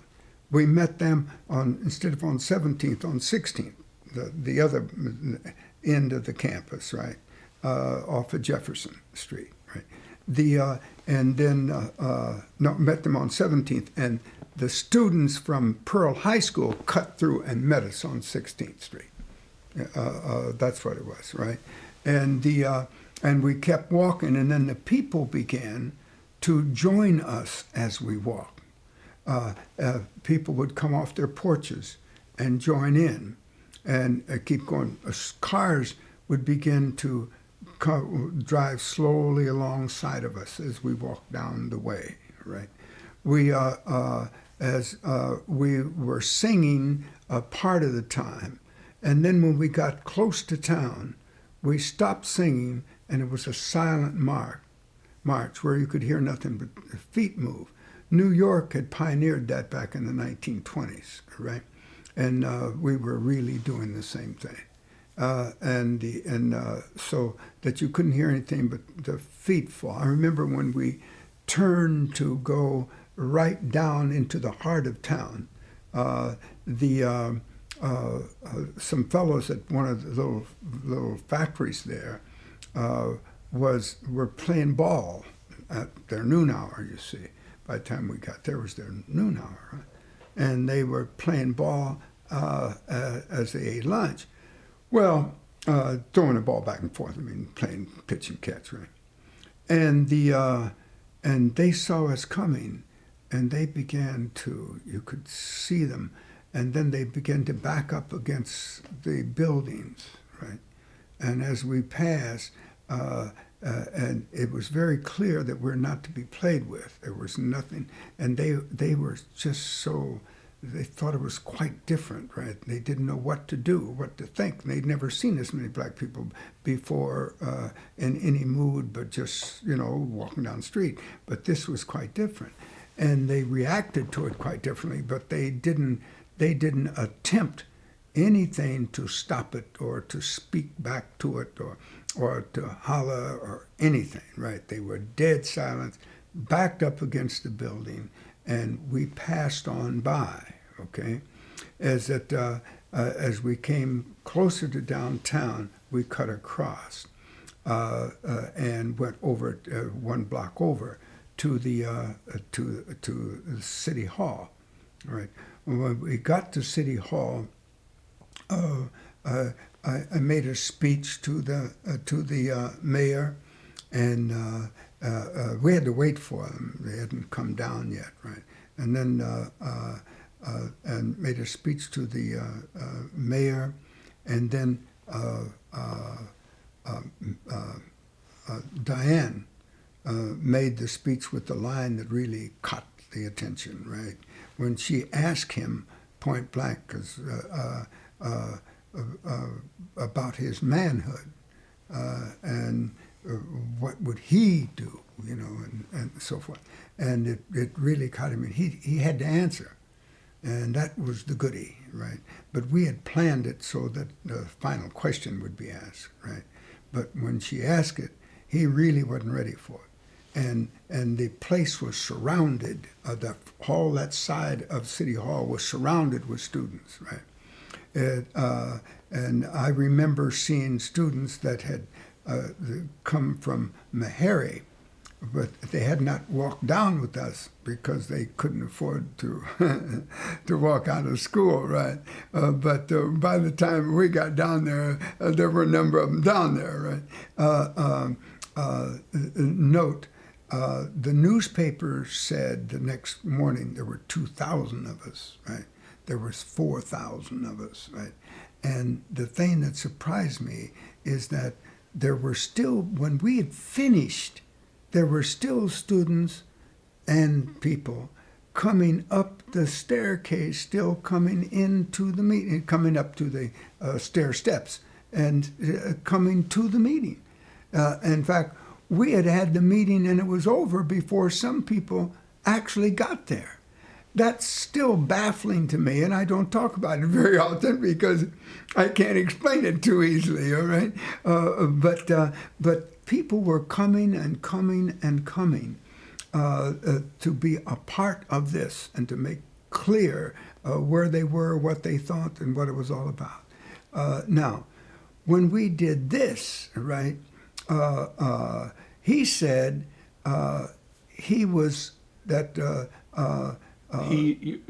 Mayor West? Yeah, Mayor Ben West West. responded. Yeah, Mayor Ben West, that's what I should say. Mayor Ben West responded, right, to us and said something to the effect that he was going to examine the matter, right? But what he really did, 1 week from that day, everything in Nashville was open. Everything in Nashville was open. It was a great victory for us. That had not been done anywhere in the South. So, I mean, you'd had an action in Greensboro, but they were nothing like ours, right? All right, that's back, because you have just described one of the seminal marches in the early movement. This is Right. April 19th, 1960, just a few weeks after the sit-in started. Your confrontation with the mayor of Nashville at the end of this march, you described very well how something is both spontaneous and planned. I mean, because people went out to mobilize, made announcements on the phone and Sure. everything, and instantly Yeah. created a march, but it wouldn't have happened without those people kind of seeding the clouds, like Bernard Lafayette. That's it. So it was spontaneous and Yeah, and and he was in planned. the meeting that we Right. had, that He was in planning meeting. See, he was part of that. The dialogue between the mayor and Diane, of course, this is all preserved on television, and they made a film out of it. Yeah, I got a record in there, by the way. Yeah. I pulled it out so you could see it. So it's a remarkable event. This became one of the recruiting things that people would use, saying right. if students want to do something, they can have a march like this in Nashville. That's This right. We had 4,000 people confronted the mayor, and Diane said to the mayor, do you recommend that these segregation laws be changed? And he kept dodging, saying, well, I don't have anything to do with the laws. That's up to the merchants. But she kept pushing, well, but what would you do? And confronting him. And finally he said, well, yes, I guess I would recommend. I can't justify it. And so Yes. that became quite famous. Oh, it did. Tell us a little bit about who Attorney Luby was, because it all started with the bombing of his house, and we haven't really explained to people who he was and his relationship to your movement. Yeah. Attorney Luby was the lead lawyer among African American lawyers and therefore the movement, right, in Nashville. He had a doctorate in law, in fact, which most people don't even take time to get, right? But he really had it. He was from the islands, spoke with a slight break in it. He'd been there for years. I've been in Atlanta for years, in Nashville for years. Luby was the natural leader of all the lawyers, right? And a spokesman on many occasions, but there were other lawyers that were spokesmen. But Luby was the person looked up to.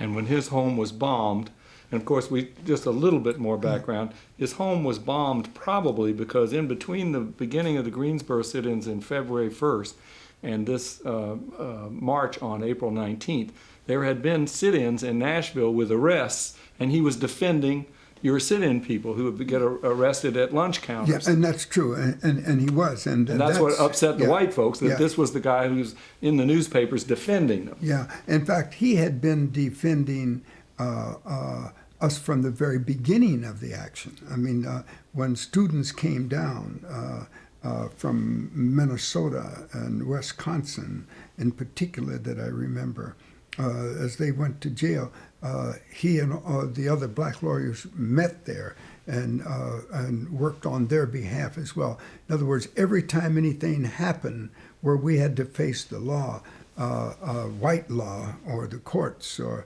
so forth, all these lawyers came forth, but Luby was their natural leader and best strategist. So that's why people would react when his home was bombed, because he Precisely. had been the defender of the movement. That's right. Now, when you said that the mayor opened everything up, these were lunch counter demonstrations. Yeah, he didn't open up all of Nashville. Well, he didn't yeah, open but- up the library and the Yeah, theaters. well, that's it. But most of the stuff he opened. He didn't open the theaters, though. Because you had a big campaign on the That's theaters exactly right. coming up between then and the Freedom Rides. And- Actually, and it's a so- wonderful transition to Yeah. the Freedom Rides Yeah. a year later, because I think John Lewis's phrase was that once we won this victory through the mayor and got a lot of things opened up, we were going to march through the Yellow Pages and get other things opened up. The library. that was the statement, but it didn't happen that way. Right. But you had a long campaign about the movie theaters. Yeah, but that's it. It was a long campaign, and it was really different. Now, I left about that time. I was not there at that particular time. You mean for the theater campaign? For the theaters. In fact, actually, I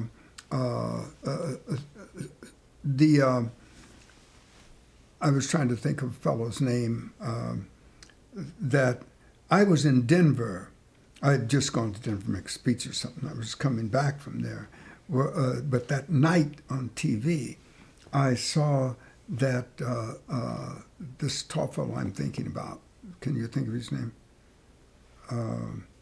He was the vice president of the adult group. So you remember by the time we had this kind of halfway split. And and he was hit in the head with a stone, and you saw the blood run. I got up the next morning extremely early and took the quickest thing out of town. It happened to be a train. I got to Kansas City. I got off the train. I took a cab across town and flew into Nashville, right, so I can be there in time for the action. And because there was a march afterwards, right, that day coming out of, and they were starting at Kelly's church, right. I remember it better for that than for anything else, because when he was hit in the head, that electrified all of us. When he started bleeding, and I was in Denver, and I was electrified, right, and had to come to join it, right, and we started marches the next day. Also started some arrests, though as well. We have to remember that one of the things that made the theater campaign different was that theaters aren't open in the daytime, so these are night marches. It gives the Klan and the people attacking this the cover of darkness. So it required an extra level of commitment to march at night. Yeah, was it late evening or night? Yeah. And now the reason I say that is because Hosea started real night meetings, midnight meetings in Savannah. Right. I remember. And I was wondering if we had already, were we doing late night or were we doing evening? I think you were trying to get as much daylight as possible when people That's were trying what I to get in the thought. theaters. Yeah, that's what I thought. That's wait till the theater's that's open. why I brought that up because I saw them as that evening matter, right? Right. Once everybody got in, then we didn't wait for them to come out to keep going, right? Right. But in Savannah, we started at 11 and 12 o'clock at night. Right. That bell would ring, right? Pardon me. We want That's to go 2 back years to where later. we All are. right. Yeah, But the end of the sit-in movement has taken over the whole country in 1960. Nashville keeps marching. The theater campaign was at the end of 1960, about the time President Kennedy was elected, and went into 1961. And the reason we know that's because this is the transition to the Freedom Rides, because Nashville was having a picnic to celebrate the end of the theater campaign to desegregate it a year into the sit-in movements, when the Freedom Riders were ambushed in in Birmingham Yeah. on Mother's Day, 1961. That's true. And we know Mother's that Day. because one of the seminal moments in Nashville is you're having a picnic to celebrate this. A lot of shell-shocked people who have been doing marches and going to jail for a year, and you get word about the terrible thing. The bus burned in Anniston, the Greyhound, and the Trailways bus went into Birmingham, and people were beat up. And the question is, what, if anything, we're going to do about it? And some people at the picnic said, let's worry about that tomorrow. We deserve this picnic. And other people said, let's not have the picnic because this is a crisis. You know, I don't even remember anybody saying no. But that meeting that evening was something else. When we, and there's an agreement, disagreement here again, you know, who saw, felt, and thought what, right? I remember we took a break, but we took the break in the meeting because when we agreed we were really going to Jackson, Mississippi, right, there were some people that broke down crying. Diane was in charge of the meeting, and she asked for a break. I remember we walked outside and we're looking around, right, just taking a break, right. I remember looking at the sky that night, and I remembered that we're going to leave here and go to Jackson. And by the time we got all back together, there were 10 students, 10 or 12, but I think it was 10 students, right, that were ready to go, all right? The adults that were part of the group had to go home to talk to their families, right, because we had children and had wives and so forth. And so we had to go home. But the students started to Montgomery. To Birmingham. Yeah, to Birmingham that night, right? Is the now the by the time I get there, it's Montgomery. Right. See what I mean? Is that they had that meeting. That's a great picture that was in Life, right? Great picture of everybody was at that meeting at the dentist home, Right. And the next morning we were at the bus station. That's when I joined them, right? I'd been there that night, and then got up and joined them the next morning. We were at the bus station, and there was a number of folk there at the bus station. To start now, I can give you a story from there. Let me give a little context and then pick up your story, because this is a great moment in history. This is when really the kids in Nashville and your group in Nashville refused to let the Freedom Rides die, because everybody was beaten up, they went home. Yeah, that's true. Keep going. So you decided in these meetings in Nashville, we cannot let violence stop the movement. Nonviolence. That's the way we said it. No, you cannot let violence, but the violence against the movement stop it. Stop nonviolence. Right. But we really, that's the way it was really stated in the meeting. We had come to that conclusion a long time before, though, right? And so it was, we restated that as basic. That was right before we took the break. Right. You see what I mean?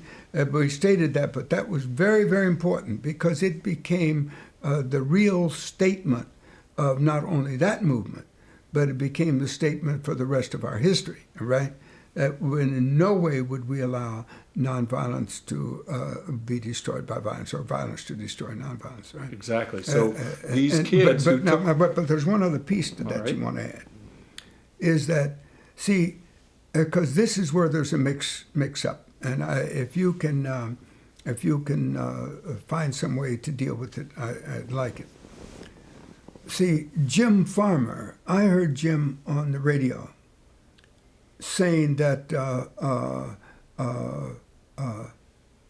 he'd already proven the point that an African American could not go from one end of the country to the other on public transportation. without Submitting to violence. segregation. That's yeah, it. without That's violence. about. In fact, the way you said it was what he was really saying, right? Submitting to segregation. The point is, afterwards we were thinking of it in terms of even you couldn't go from one end to the other without being possibly killed. You get my point? But I think the way he was really saying it was more like you said it, right? Is the now that became, both of those things became very, very important for us, right? I remember a story before that, though, that you might like to know about. Is the I was coming through Birmingham from somewhere, right? And I went into the white room. Remember, there were two expressions that were used because they were trying to get around it. And one of them, what were the two terms? Interstate and Inter- intrastate? And intrastate, remember? So I went in, and and I sat in the white section. This huge policeman came over, and he was wah, wah, wah, wah, wah, right? And so I went over to the telephone booth, right, and to call Fred Shellsworth because I was in Birmingham now, right? And I was calling Fred. I called Fred, and his house had been bombed, and so he could not answer, right? I went. This guy looked like he could have played on the Chicago Bears, a great big guy, right? I've met two or three of those in Alabama, right? And so, but I went over back and sat down, and he wanted to get me out of there, but he didn't call the police, which was interesting to me, right? He didn't call the police. They didn't physically move me, which they normally would, especially after he had made all this, by coming over and leaning over the telephone booth and all of that, right? I thought that he would really going to go out of his way to have me moved, right? It wasn't us, it was me, right? Having me moved, but he didn't. I just waited for my transportation and got on and came on back to Niceville, I think, right? But but all of these kinds of actions were used because that interstate thing is very, very important for where we were going. For instance, and I mention that because as we were getting ready to leave Montgomery to go to Jackson, right? But that was the next morning. Everybody was ready to go, right? And people had come in. Some of them was from the meeting the night before. Some of them was from coming in from wherever they were in town. Most of the people who were coming in from out of town were adults who had to talk with their families, right, before they left. We were when we were there. Then when we had tickets, but they were going to. The idea was to deal with those tickets on the way the Alabama was doing it, intrastate, right?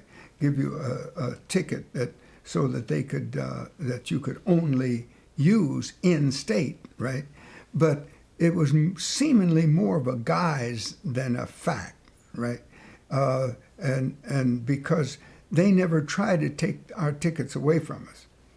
When we got onto the bus, there were already white people on the front of the bus, right? And we had to go to the back of the bus because there was no other space. They'd put the white people on first, put them right up front, and the rest of us had to go to the back, behind them, really, right? But that took most of all to the very back of the bus, right? Then when we got on, then the state troopers came and got the white passengers off the bus, and then filled that first with the Alabama militia, those first 3 or 4 rows, right? And we started for Jackson, but when we were in Alabama, there was kind of a sensible driving and so forth, right? When we got to the state line, the bus stopped, and the Alabama militia got off. But before I say that, it was we were going to the state line. There was a long trail of cars behind us, a huge trail of cars. Most of them turned out to be news people, right? We get there, we stop, but we stopped to change so that Mississippi militia could take the place of Alabama militia. But that stop is what they needed to come up along. The news people needed to have to come up beside and ask questions, right? Well, we'd made up our mind that we were not going to everybody talking. And we chose Jim Lawson to explain nonviolence to them, because that's what we wanted them to know. And we had learned that what you do is no matter what they want, you tell them what you want, and they'd have nothing to use but what you said, so you'd get your story out, right, regardless of what was asked. Then that's it was handled that way. But I remember the Life magazine reading on the front cover. I'm pretty certain it was the front cover, or it was a statement over the article, asking for trouble and getting it. They didn't understand nonviolence, and nothing Jim said or anybody else said, and there wasn't anything in the article that said that they understood nonviolence, okay? Is that, and yet that's what we were using. That's why they had the movement in the first place. That's what it was all about, right? Because we couldn't have moved the nation without that line, without the understanding of nonviolent direct action. But the news people did not get it.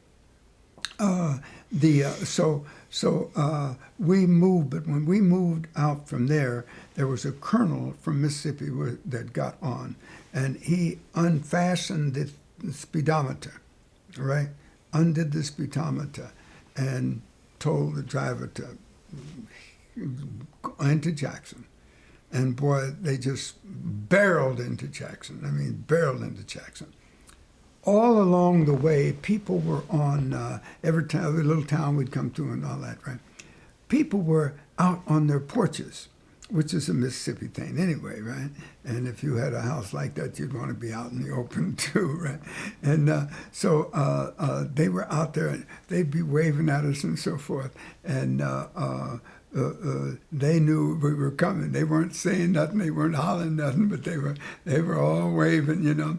And then later on, as we came closer and closer, and I don't think it was just the closeness. I think some of the towns were larger than others. And in the places that were larger, people came right out to the edge of the road and waved and so forth. Where in the smaller towns, they stayed on their porches and waved, right? As we came on in to Jackson, and when we got to Jackson, started off the bus, well, everybody had to go to the bathroom, and he wouldn't stop for us, right?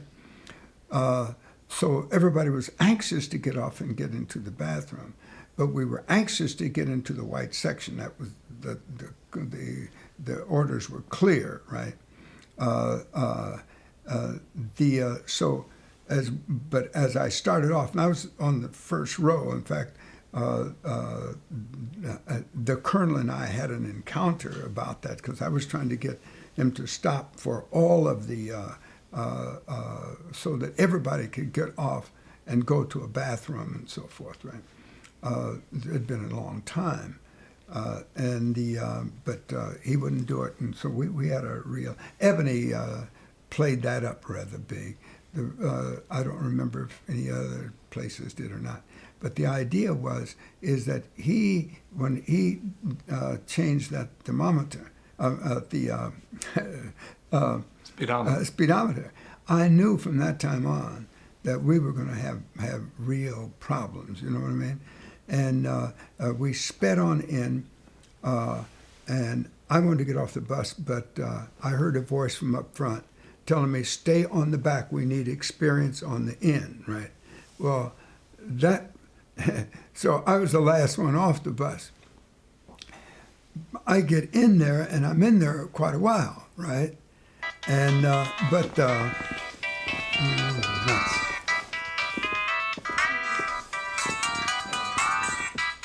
A very historical, Yeah. significant point here of the Okay. Freedom Rides. Yeah.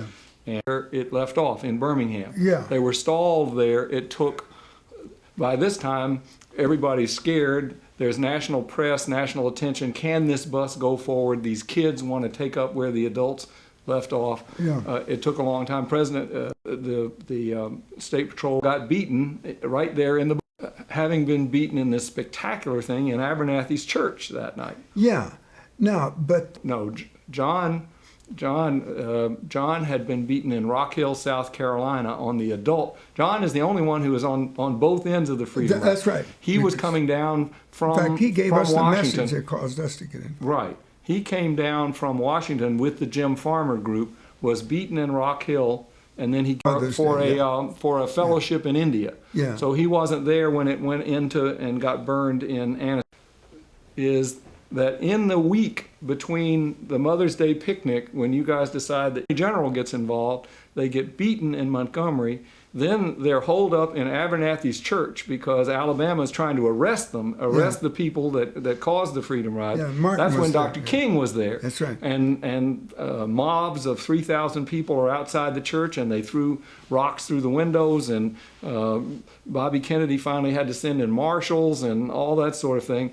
Then the question, they survived that, and then the question is the Freedom Ride going to stop in Montgomery because it was beaten yet again? And that's when you arrived and had the meeting at Robert Harris, the pharmacist's home, That's his name. and argued, are we going to go forward or not? And famously in some of those, at that meeting, Diane asked Dr. King to go. And there was an argument about whether he was going to get on the bus. But you and Jim Lawson did to continue. That's So right. you continued the Freedom Ride, and by that time it is a national and even international phenomenon that this integrated bus has been burned once in Anniston, then a new group came, got beaten up in Montgomery, and they're still going. Yeah, And you went because- on into Jackson, not knowing what was going to happen there, and tell us what happened in Jackson. Yeah. So you still got, is that? Those other stories are. But we'll get that later, right? Right. All right. Now, good. Is that, so we get there, and as I said, I was last to get off the bus, right? So, but as they were getting off the bus, the lieutenant, was he, or captain? Are you talking about the Mississippi Highway Yeah, I mean, Patrol? when you get the to one riding with Mississippi- you? No. The one riding with you was Colonel It was a Birdsong. colonel, no, Colonel but I'm- Birdsong. yeah, Birdsong. He was But- on the bus. But no, I'm talking about when we Oh, get the off captain the of bus. police, Yeah, yes. captain of police. Remember? His name's in my book, but I Yeah, can't because remember. we all knew him. We called his name all the time. We were in jail, right? but he was putting people in as fast as they came out from going to the bathroom. He was putting them into a wagon to go downtown, right? Well, being the last one out, right? I came across and they was getting ready. They were getting ready to close the doors, so I patted him on the back and I said. He turned around. I said, "I'm with them," and he couldn't help but smile. I think that's the first time anybody ever asked him to go to jail, right? So he turned around the other way, so I couldn't see his face, but he turned so far, I could look around and see the side of his face. He was smiling, right? Then he straightened it up, And then he turned back around and he said, "Get in there," right? And so we got in, right? And we got in and went to the city jail. Now, see, this is where some stuff can easily get mixed up, right? The difference between the city jail and the county, The Hines County Jail. down the Hines County Jail. But we went to the city jail, all right? I've got my certificate from there, right? Hanging on the wall in there, right? Now, I wasn't for certain, but because Jim Farmer comes a day or two later, but the way Jim writes it is as though he was right there coming off that first bus. Mm-hmm. But he was not coming off that first bus, right? He was, but the way it sounds, but Jim came off a bus with Clorinda something, right? She was of Nashville, but she had come lately if she was on the bus with Jim. And it's something I've never got figured out straight in my mind because, well, I really didn't kill him in the beginning, right? It's only later I was trying to get that figured out, right? But so we went to jail, and later Jim joined us. Now, I bring later Jim joined us because that kind of funny thing there is, when did Jim come? And Jim was on the second bus. that's what I thought. You were on the first bus, That's you right. and Jim Lawson Yeah. and a number of them. He was on the second bus. Second bus. It wasn't days later. It was about. the second It may day. have been days later when you wound up in the same jail, but it was 8 hours later. or This is something like okay. That's what I'm getting at. Is that did that second bus unload to go to the county jail? All right, or It may have, and then you got That's because what- you may have that's what I'm filled up that jail or something. They just Yeah. wanted to use another one. But Yeah. he came on. Now remember, this is an interesting connection because this is the James Farmer who, as the director of CORE, yeah, started the adult Freedom Sure. Ride, and then he rejoins Yeah. after the kids have taken it up. So he Yeah. comes back. And in fact, tells a story on himself that he wasn't planning to get on the bus. He That's was it. there to see them off. That's and, it. And had a fit saying, "I cannot justify this." And he says, he yelled at somebody, "Put my luggage on, I'm going on the bus." He was kind of mad. I've Yeah. got to go. But he See- came in later. And this, of course, is the person from whom you had done your demonstrations all the way back in in Illinois. Peoria, yeah. In fact, when we'd eat, how we were served, when we'd take our breaks, when we would have our meditation periods, when we would discuss strategy, right? We'd set up our whole thing in jail. Now, I was trying to get when Jim came, because I have a hard time.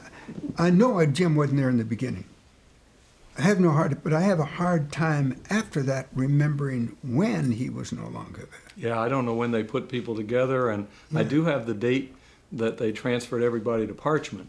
That's different, but Yeah, the that woke us up very early two that jails, morning. Yeah. different jails there in Jackson. I don't really know, but I do know he was on the second bus. I do know that from the standpoint of the white people, that is the Attorney General, the federal government, and the state government, that the second bus was a terrible surprise to them because they had worked out this whole thing of rushing the first bus through Alabama and Mississippi, getting it in, and allowing you to be arrested, even Right. though that was against federal law. Attorney General Kennedy said, arrest them as long as you're not going to do any violence, and the whole thing will be over. And the governor of Mississippi... He did, huh? Yeah, the governor of Mississippi was profoundly upset when the second bus came and called up and said, "You promised me only one bus.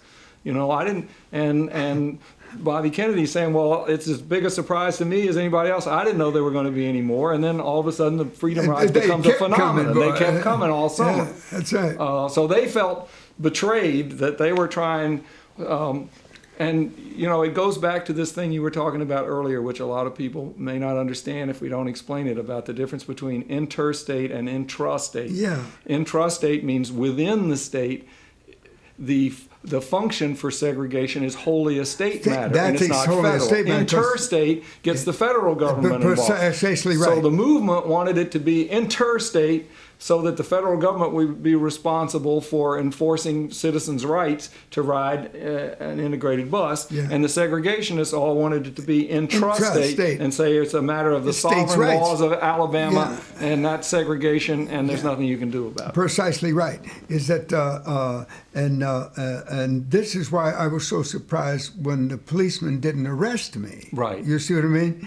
Because I was going interstate regardless of what he wanted. Right. Right. Because I really didn't want to bow to states' rights.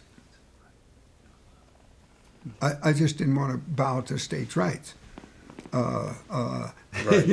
Is the now the we're there. We go to the place. They write us up as we're going in. Right. We go on in. We are there for several days. In fact, it seemed like we were there about a week, right? Because we had a Sunday service inside, right? And we had the service by writing up who was to do what and passing it through the bars to each other, right? And so and then who was opening, who was singing, who was doing everything, right? And we had this special service. And that's why I knew that the weekend had to have passed. And I could see us there for totally then for because we didn't leave the next day, right? So we must have stayed there a week and a half, at least. Do you remember what days we entered Miss Jackson and what days we left going out to the Parchman Farm? I don't remember it right now, but Yeah. it was about 10 days. You were in That's Jackson. what I thought. Other Good. Freedom About a Riders were week and a coming half. in, and they Yeah. moved you to Parchman because you filled up both jails. Yeah. But that was the next big thing. Yeah, but You're there it's- with Freedom Riders. That's it. And we go to we are there. We set up a whole routine. I think that's very important to know, right? Is because it showed how to do nonviolent direct action. Jim had talked about it in India, right? That there was that they had a time to meditate and a time to well, he talked about the time to meditate, and that's what I really remember, but I know he must have talked about more than that, right? But the thing that surprised them in the jail is that they'd always slip food through the place where they're supposed to slip it through, right? But then people would be there fighting for it, right? Fighting for their meal. Well, we all went and sat down in our chairs and around the tables that we had, and when we and we'd have two people delivering the food to us, right? Two of our people delivering food to us, right? And that just stunned them. They just didn't ever understand that we were having order, and it put us in charge in a way that they didn't like the idea, because they were so used to people just wanting the food and fighting with each other over it, that they couldn't understand, that they had to understand the difference between us and what they normally dealt with. Now, this deeply impressed the black guards, right? Who really weren't guards; they were prisoners that were Trustees. Trustees, right? Is that and the trustees began from that moment on, as I remember it. Maybe it was before, but some people remember it. As I remember it, from that moment on, we could trust trustees. They would do things for us. They let you know in meaningful ways that they were on our side. and that whatever they did, they had to do. Any negative thing, that they had to do it because of the White Guards. And that was very important to us because they saw that sense of dignity, liked it, and they understood what effect it had on the white people running the jails. Now, let's look at that again, because that was the kind of thing that was making the difference for us when we did the church service. I remember the next morning, the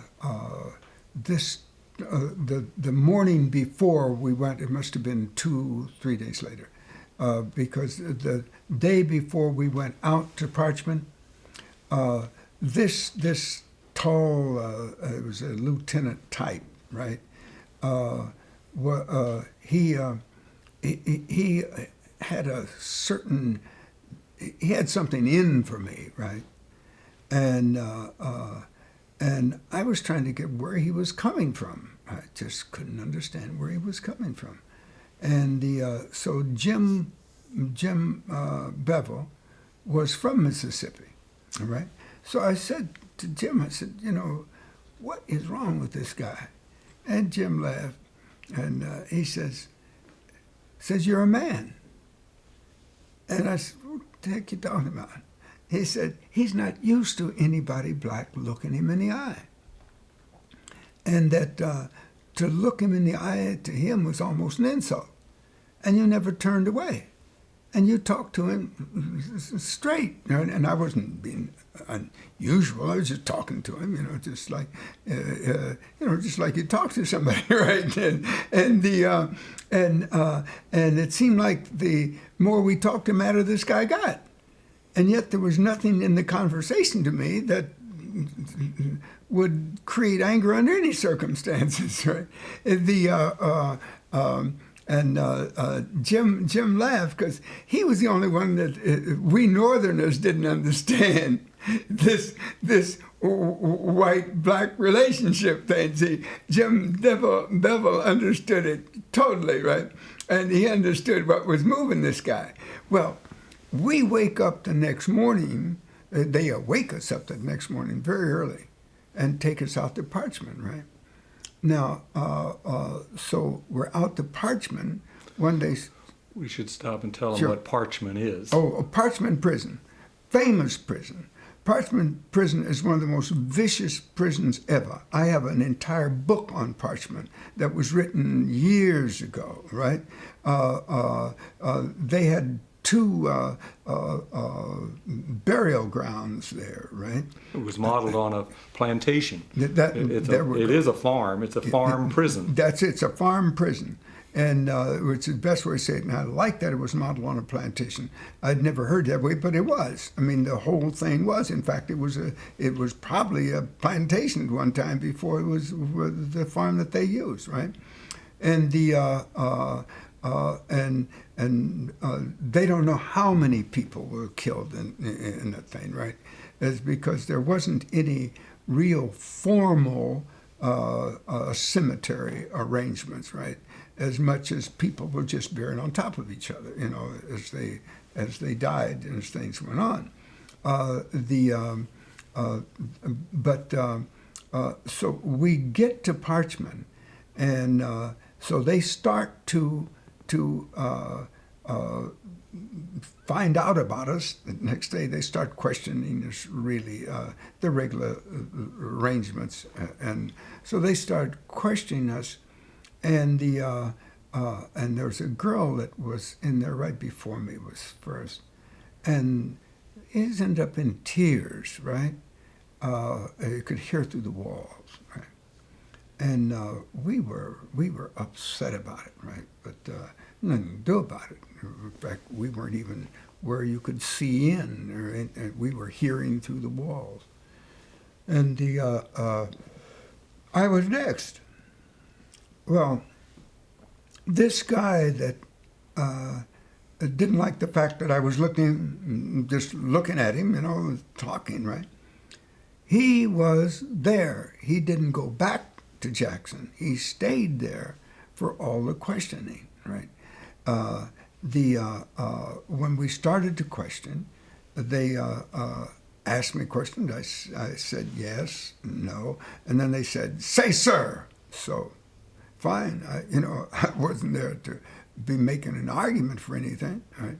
And I said, "Sir," and so they asked a couple of other questions, and then I answered them, "Yes, sir," "No, sir," and it was simple questions. And then they asked me right quick. The guy that was asking questions turned right quick, and Ed was the warden of the place, and he said, "Do you have syphilis?" And I said, "No," and you didn't say, and they jumped on me, right? We were sitting close to each other, right? And they jumped on me. There was about four or five of them, right? And they jumped on me. Well, it was obvious this is what the guy from downtown had been waiting for, right? And he out comes with this flapjack, and he's right down on top of me, right? And I was just warding off blows, right? And but that caused his hand to turn. And when his hand to turn, it was no longer a flapjack. It was the edges of this. It was a pretty thing. Except, see, some of them are just black leather around a piece of lead, right? This one was pretty and embellished with figures and so forth, right? But it was so pretty. It was thick tan leather, and so that the steel was inside, see? But it was thick, and it had sharp edges, right? And when his hand turned, it was no longer hitting you like a flapjack would, right?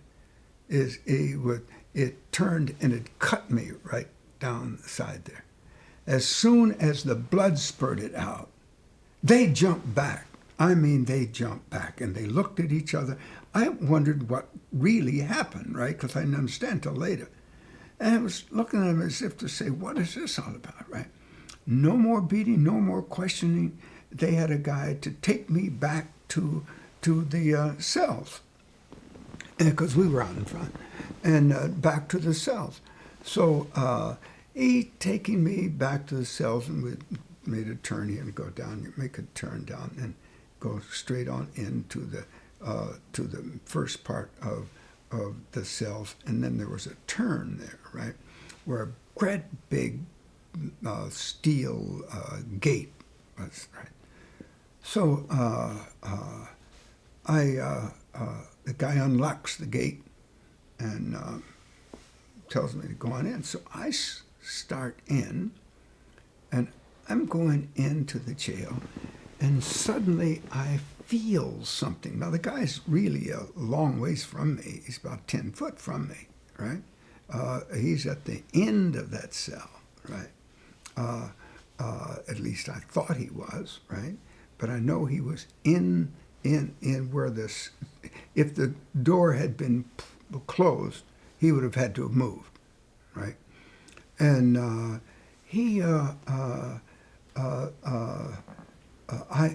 I'm walking in, and I feel something right down the back of my neck, and it's just like that, just like it looked like a half question mark, in my mind. Right? It was in it, and I saw it as red. And only occasionally do I ever dream in color, much less, and I wasn't dreaming, and I was standing up walking, and I could feel this thing, right? And so I stop, and I look around at him, because anytime anything that you've never felt before and never had any knowledge or thought of happens to you, what you do is to turn to another human being, anybody that's there. So I turned around to look at him, and is so much as if to say, "Did you feel that?" When I realized I was looking in a 45 or a 38, either one. I think it was a 38 actually. Right? I was looking into the barrel of this 38, and because I was looking in his eyes, because that's, you look to see him, to ask him the question without announcing it. What did you feel? You're feeling at the same time you're asking. And then I realized he had a gun on me, and I was looking down the barrel of it. So I just kind of slumped and looked at him as if to say, what kind of human being are you? You know what I mean? I just couldn't take it in. If somebody was standing there with a gun, you're going to take 2 more steps and you're totally inside with all the other guys, right? Because you have to make little quick turns there. And so I look at him, and he's got this 38 on me, and I just look at him, and I look him straight in the eye, all right? Looking at him, and as if to say, "What is wrong with you?"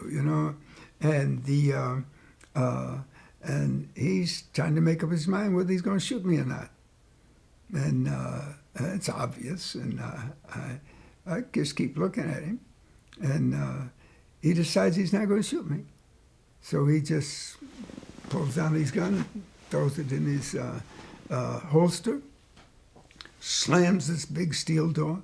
And those big jail doors, you don't forget the sound of them, right? You can't repeat it, but you don't forget the sound of it, right? And then he turned around and walked straight down that long hallway. And I just kept looking at him until he came to that first turn going back. And But all this time you're bleeding, right? yeah, oh yeah. I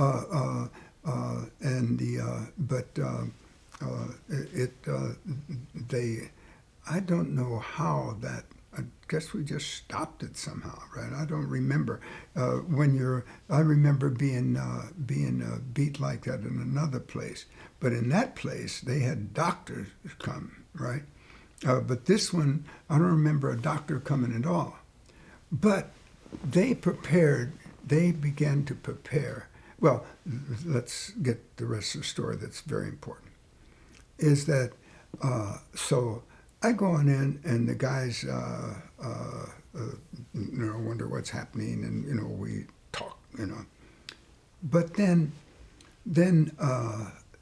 they let a guy out, because by that time there's people all over the jail. Remember, bus after bus kept coming. It wasn't only just one bus or 2 buses, right? Buses kept coming, right? And so, and this one white fellow that was with us, for some reason, was let out. And I've read why he was let out, but I don't remember what it is now. He was let out, and there's press that he talked to, and Washington began to call, and then I began to understand. I mean, afterwards I understood what really happened is they were not supposed to beat anybody, and they beat me till I bled, right? Well, that was what they were upset about, not the beating, but the fact that I bled. This guy said that I'd been beaten. It was Kennedy got it within a couple hours, and it was back on the warden, right? The warden was very, very fearful that he was going to be removed. We found that out later. I didn't know that, but he found that out later. Then, about that time, Kelly Miller called, right? And a woman from my church had called earlier than that, right? And they weren't going to let her talk, but she demanded to talk, right? So I knew what the kind of stuff was like, and that was the day or 2 before, right? But then that my member called. But then Kelly called, and then within hours, Kelly showed up, right? Remember, all this started early in the morning. And Kelly showed up and took me back to Nashville. He shows up at Parchman? Yeah, he came in to get me, and and then we drive back and I know we drive back into Jackson. I think we took a plane into Nashville, though, right? That was a very nervy thing for him to do, to come Yeah. into Parchman. Oh yeah, that's exactly right. See, he's got the word now from Kennedy. You see, I mean, the difference. That same fear was in them. See, as soon as the FBI showed up, and or official Washington showed up, see, because most of those guys in the FBI was from the region that they were sent back to, right? So I didn't see that as a big thing, but I found out that when they do come, generally, because Washington's given them the word, they act as though they start becoming creepy, right? They start worrying because they don't know what's going to happen. It's no longer they're in charge. They know they're not in charge, and they don't know what's going to happen to them, especially when they have done something to someone and Washington cares about it, right? For instance, there were a number of people that were let in the jails. Marshall was in one of the jails. I didn't see him because I was short at the time. But Marshall was in one of the jails. The head of the NAACP was in one of the jails. Our top man in Mississippi got to come in and visit, right, early when we were in the downtown jail. Mm-hmm.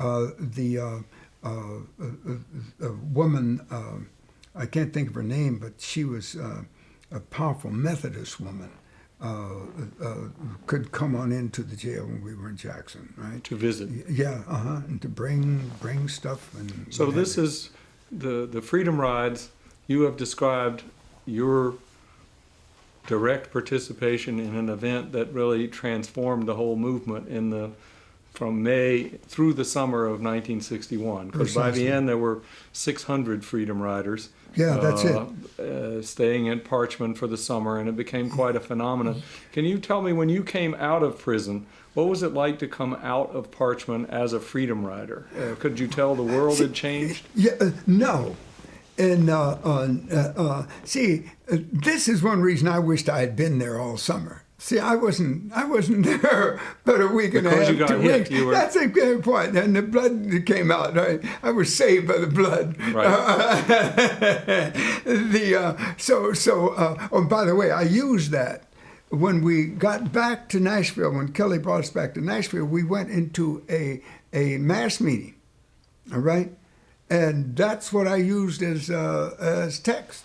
Right? Saved by the blood. That's right. Is that there's no? I used the other one. Is that no? I use another one. Is that there is no redemption without the shedding of blood? There's no redemption of sin. Mm-hmm. All right, and that's what I use for that evening, and because every time it got to be a habit that I had to talk for each mass meeting.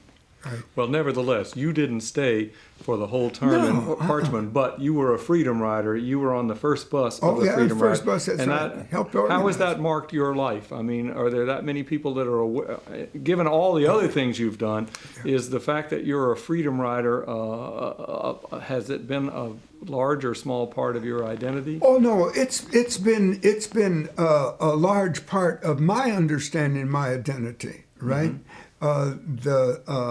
But the major one for me is that internally is the one where that I could feel that down the back of my head, right?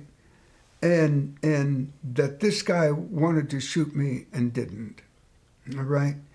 Now that to me is the deepest peace. It was as though I was warned, all right? I'm walking away from the guy.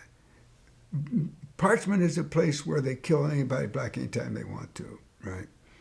We were the only two there because the whatever the prisoners said wouldn't have made a difference, but we couldn't even see them. It was as though this I've always often wanted to go back and walk through all of this again, right? But see, is though they made this place in the jail as though most of the jail, the open area where people came to, is back here. Then there was a crook. Well, you got to do it this way, kind of crook there, right? So that only one person could get through here. So I mean, and then you went back to where the bars were, right? And when the big gate, right? And and only one guy could get well, 2 or 3 guys could get through the gate, but they couldn't. They would be jamming up trying to get any further. But I think it was really to keep guys from coming out of the cell in case anything happened, right? Jam them up there at the gate. Right. The policemen would be standing down at the end of the hall, right? And they would never get out of the hall. see, I think that's really what was happening. But see, it's the mystery of that. I feel something that causes me to turn around when the guy's got the gun in my head. Right. And when he invited me in, it was almost like, it's like he was doing, a wonderful thing, doing me a favor, right? And then suddenly when I feel this red and can see red, right, down the back of my head, right, and I turn around and there's that guy. To me, that's one of the most, I only have had a couple what I call truly religious experiences like that in my life, right? I had another one in a jail in Alabama, right, where that I just put my fingers behind my head just in time. If I had had more time, my fingers would have been like that, and that when that billy club hit it would have destroyed. It would have broken my what's called right. It would have broken my knuckles, right, and probably, but forever, be knuckles, and that's a kind of funny thing, right? You break them and they crack, and you will feel it the rest of your life, right? Had I not got to this position, right, the blow could have really hurt me deeply, But it hit me right just as my fingers came together, so it padded the blow. But the ends of my fingers I couldn't feel for 3 days, right? Took 3 days for the pain to stop. Do you remember which jail this was or when? No, it's I can see the jail. I can see the jailer, and I can see the warden of the jail, because the whole thing was, or for instance, they bring me in. I think it was right after this thing with Sheriff Clark. Oh. See, they put me in jail there. So this is in Selma. Yeah, this is in Selma, and they take me over to the jail, and this is another one of those great big guys. Remember I said a while ago, every now and then there was one of these policemen looked like he should have been on the playing halfback for the Bears or something, right? Huge guy. I kind of knew what was happening when we got on to the elevator. It's one of those little dinky elevator types, I mean, from that period, we're talking about 50, 60 years ago, I mean, right? And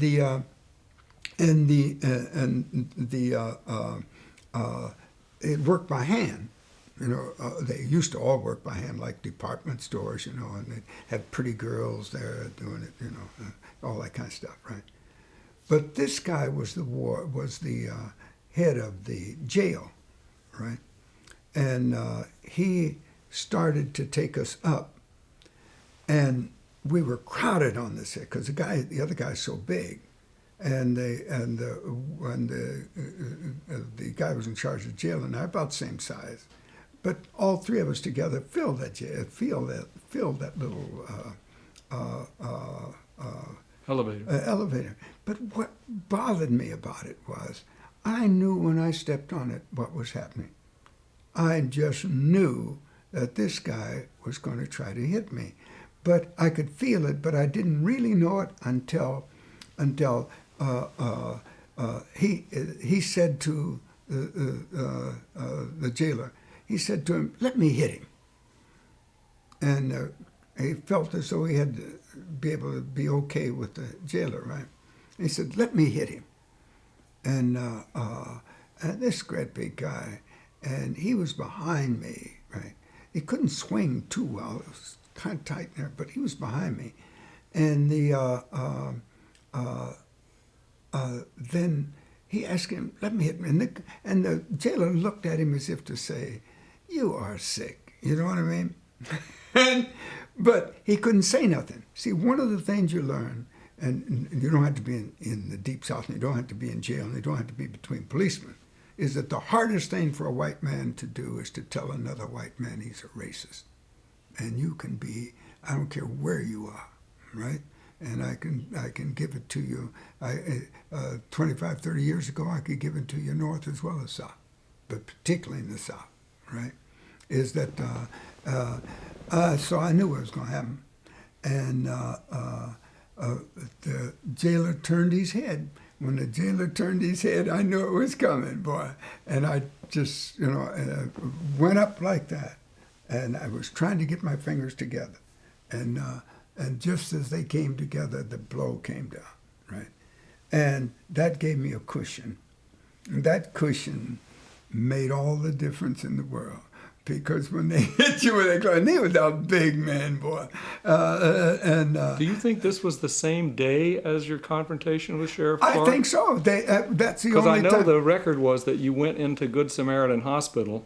Dr. King tried to visit you, but by the time he got there, you were already back in the jail. So. Yeah. See, but this wouldn't have, no, because let me tell you, no, it couldn't have been then. Let me tell you what happened. When they took me upstairs, that's why we're in the elevator. We went up to where the cells were, right? Because that's different than the other place we're talking about. We're talking about Parchman, right? They were all on that same floor, right? Because they're out on the farm, they got plenty of room. So we go up, and the guy, the warden, opens the cell, and this other guy just shoves me in, right? And the beds are made to the wall. I mean, they're made to the wall. And so when when I got in there, I jumped with joy, right? Well, now it sounds like I jumped with joy because they didn't shoot me or something, right? No, I jumped with joy. I said, and I got down on my knees. I mean, very quickly, I was praying. Thank you, Father, because I did what I was supposed to do. You understand my point? I mean, and this is why I know I'd had an encounter, right, with someone, and this is why I was thinking about it was Selma, because I felt that way after the encounter in Selma, that I had said all the right things, I had done all the right things. When that Selma thing sounds like it's almost written, right? All the dialogue. Yeah, the dialogue, right? We have the names of your badges. We know what you've done. Yeah, that's it. It sounds like a dialogue, wasn't it? I had no idea what I was going to say as I was walking to it. Yeah. I hadn't even thought up of anything, right? In fact, I had no idea what was going to happen when I got there. I thought they would let us in and we would have some sort of encounter or conversation or whatever with whoever was in charge of the voting. The courthouse. Yeah, right. See what I mean? Mm-hmm. But he comes out of the courthouse, right? He comes out of the courthouse and closes the door behind him. The door is closed, but I mean, he let the door close behind him. But he had all his guys out up on the top step. So when we get there on the bottom step, they're on the top step, right? And we march up to him, okay? about 40 people, right? This is February 15th, 1965. We're jumping ahead. We'll stop. But it's in the middle of I Selma. don't know when date anything happens. I always come to my wife That's about all right. dates. It's But this just is- marvelous to hear you sit there and This lay is it 3 out. weeks before Bloody Sunday in Selma. yeah. Just to finish this off. Yeah, okay, because we okay, jumped- yeah. Just to get this out, right? Uh-huh. But because I was talking about the various times that have been a real mystery for me. You see what I mean? And this was one of them, right? The other one was the one, though, just to keep us in line now, all right? Was the one where we're in line with where you're going, right? Is when the guy that took me back to the cell had pulled a gun on me. Right, And I in had no Parchman. idea, right? In Well, Parchman. that finishes off the Parchman story, your Yeah. part in one of the great seminal transformations Yeah. of the civil rights Yeah, movement, which is that's the Freedom Rides, exactly right. which became a phenomenon, kind of Yeah. internationalized Yeah. the movement. Yeah. We'll probably need to take a break and figure out a Yeah, strategy. yeah, here. 'cause I'd like to ask you got one. another hour. I'd like to ask you one last or question. 2 as far as I'm concerned. Yeah. How did you become director of affiliates at SCLC? Because that will set us, and then we can stop. Okay. Oh, Just good. this is just I'll a tell job. it to you. thing. Take to it very quickly. I was a leader of when I went. I had left Nashville to go to Chattanooga, and I was pastoring in Chattanooga. Okay, I built a church in Nashville. When I went to Chattanooga, I wanted to build a church as well, right? Because of the church we had, nice, but it wasn't what I wanted, right? And but there was a fellow there that was the pastor of the church a block away, he loved journalism as I did, right? We had met one time before because we were trying to put our two newspapers together to save money and all that sort of thing, right? And just change names instead of, and use both his information and my information to make it more of a newspaper, right? And and we also, Jesse Hill here in Nashville, in Atlanta, right? We were trying to all three get together, right? And after all, Jesse had money and we didn't, right? So I had met this fellow from Chattanooga before, right? And he was a bright guy, and it was just nice to be with the group. But he had the stats on voting in Chattanooga. That's what I needed in order for us to plan strategy, okay? When I saw what the stats were, I thought, well, what are we standing still for, okay? And I'm used to the action. I just left where we just opened up Nashville, right? And so I began to organize it, and he had all the stats we needed and had some contacts, but he wasn't liked.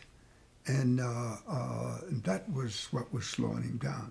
And, well, I happened to be liked, so coming in from a victory like that, and everybody thankful in Chattanooga, give me a point that anything had happened, right?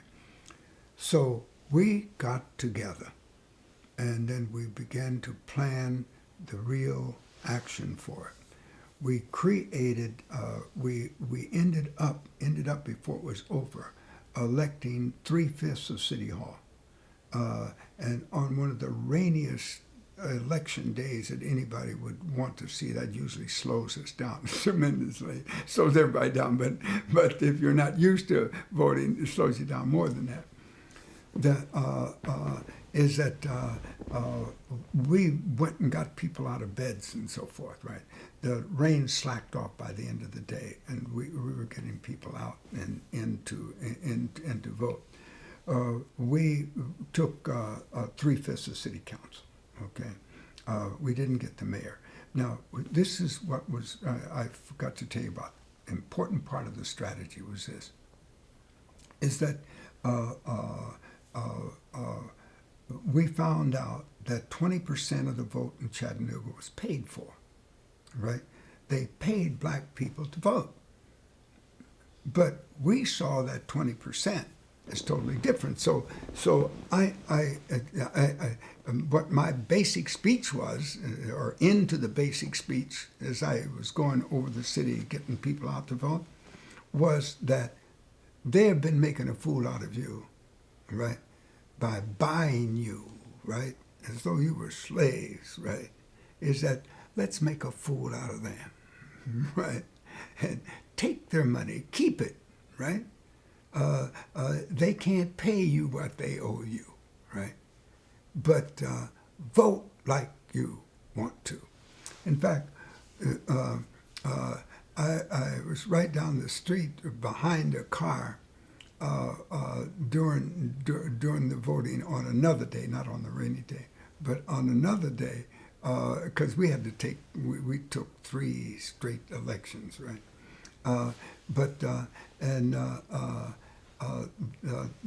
This guy had his straw hat on, you know, and waiting for people who wanted to go vote to get in the car, and the woman was dressed all nicely and with a ribbon across her, all that, you know, vote for whatever this guy's name was, so I really saw a guy get into the car to go vote, and the next thing I saw him getting out. I mean, within minutes. So I when he left, I walked up to them and I said, "What happened?" And it says he wanted to vote for, I think the guy's name was Brown. He wanted to vote for Brown. And I said, "Well, yeah, but that's who you're supposed to be taking." He said, "I know it." The point is, he was keeping the money, but he wasn't going to take anybody who wanted to vote for the guy that was buying him. All right, but it was that kind of thing that helped us win in Chattanooga, right? So how is that connected to? Well, that's my point. Mm-hmm. That's how Martin knew how effective I could be. In Nashville, next thing was Chattanooga, and we won that. In fact, we even created a statewide voters organization, right? Mm-hmm. So Martin asked me to come, and Dorothy Cotton had heard me give a speech, right, somewhere. And Dorothy Cotton had been telling him about me, right? So he wanted to... Dorothy's on Dr. King's staff. Yeah, that's right, Dorothy Cotton, right. And so he wanted to see me. And the next thing I know, Wyatt T. Walker is asking me to come to Atlanta about it, right? About being this new post they had, National Director of Affiliates. If you were in NAACP, you would have called it branches. See, we had affiliates just so we could have a name for all the other things. So if it had Martin's name on it, or if it was SCLC affiliated, I was over that and having to take care of it and deal with it, and et cetera. Right? And the way we were structured, the money didn't come from the ground up. The money came from the national office down. You see what I mean? Every local tried to get as much of their own funding as they could, but for serious projects, is that we got it from the office. So they called me to come in. I was also a troubleshooter in that sense, so I traveled everywhere. So for the rest of the career that we'll talk about later, yeah, your movement affiliation is with the SCLC as Director of Affiliates. You still got your church. Yeah, no, I gave it up. You gave it up when? Yeah, I gave it up as I left to take SCLC's job. So that became a full-time job. Yeah. I think you went in 1962, which is before Birmingham. Yeah. Yeah, that in fact is exactly at Birmingham. See, that was my first assignment out of the national office. Mm-hmm. That was my assignment out of the national office. Wyatt T. Walker and I began Birmingham. Right. See, Fred Shuttlesworth had begun Birmingham a long time ago. Give me a point. But our participation in it was at that exact point. Mm-hmm. I joined Wyatt T. and we go into Nashville to open it up. Right. uh, You mean into Birmingham? into Birmingham. Yeah, that was Dr. King's big gamble to go yeah, into that- Birmingham. It was, but I was there giving a speech last week, 2 weeks ago, or something like that. The last couple of weeks, Mm-hmm.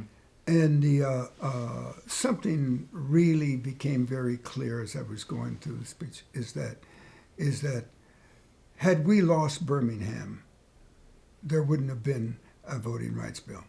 Oh, I think. If we'd lost Birmingham, we couldn't have made Selma. Mm-hmm. Birmingham was the necessary thing. But you see, we could not lose. I know we're not on your track right now. No, you're on the track. 'Cause okay, good. Your first assignment as director of affiliates Yeah, okay, good. is Birmingham, and Birmingham is Dr. King's big go for broke. Because what he said was, at his convention in Birmingham in '62, at the end, he said, in the 8 years since the Brown decision, we've been working hard in the movement, but the opposition has organized as powerfully as we have. And right here during his convention, he said it took 23,000 soldiers to get James Meredith, one black student in Ole Miss. We've got to take a big break or we're going to lose our window in history. So he said we can go in and try to do Birmingham. So that's your first assignment. And Wyatt Walker presented his plan for it called Project C for confrontation. This is why he goes in, right? Wyatt Walker was Dr. King's chief of staff. That's chief of staff at the time. Yeah. And the thing is that we go in to open it up. The first thing, but what I was, I've said what Just that do other a thing little is. of the beginning of Birmingham. Yeah, What you that's what I remember wanna about do that, right where now, we can right? end. In fact, when we began Birmingham, right? When we began Birmingham, SCLC began Birmingham, because Fred was so important. I mean, I just never liked to act as though it started with us. It started with Fred, right?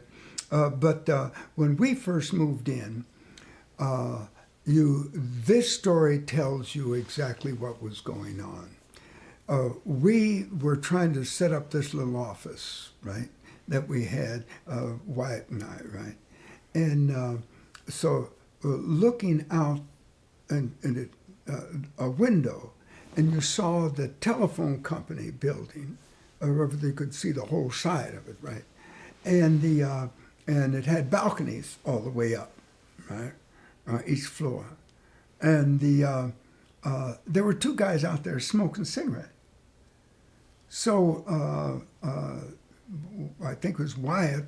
I don't think it was me. I think it was Wyatt that made a telephone call, and I saw those guys sort of hurry in as he was making the call. All right. So when Wyatt gets off the phone, I said, "What?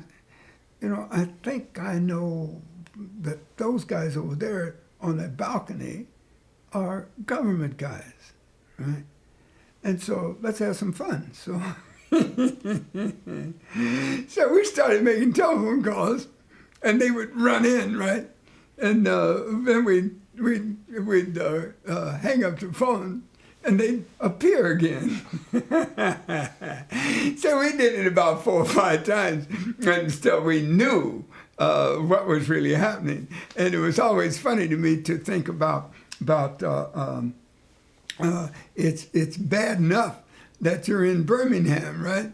But the feds on top of that increased it. But you were very clear where you were, what was going on, who you're going to have to deal with. It all became very clear when you picked up that phone, and you knew that the regular stuff remember the regular stuff is where we always knew that we were being bugged, right? And as we rented this little space, all right, the first thing we did was to begin to look for bugs, right? Because if we could stop it, fine, If we couldn't, fine, right? But we knew that that we had problems that we weren't expecting in terms of cutting off the whole telephone call. It's one thing to be bugged in your room. It's another thing that every telephone call that comes in and out of your place is also going to be covered. You know what I mean? But it gave us something to go with. Now, let's look at another, because you're looking more for high points. Let's look another at Birmingham, right? Is that because everybody knows when the hoses was turned on, right? Right. Okay. Now, May 3rd, I love it. 1963. May the 3rd. I wish I want this tape because I want to know all these dates, right? But the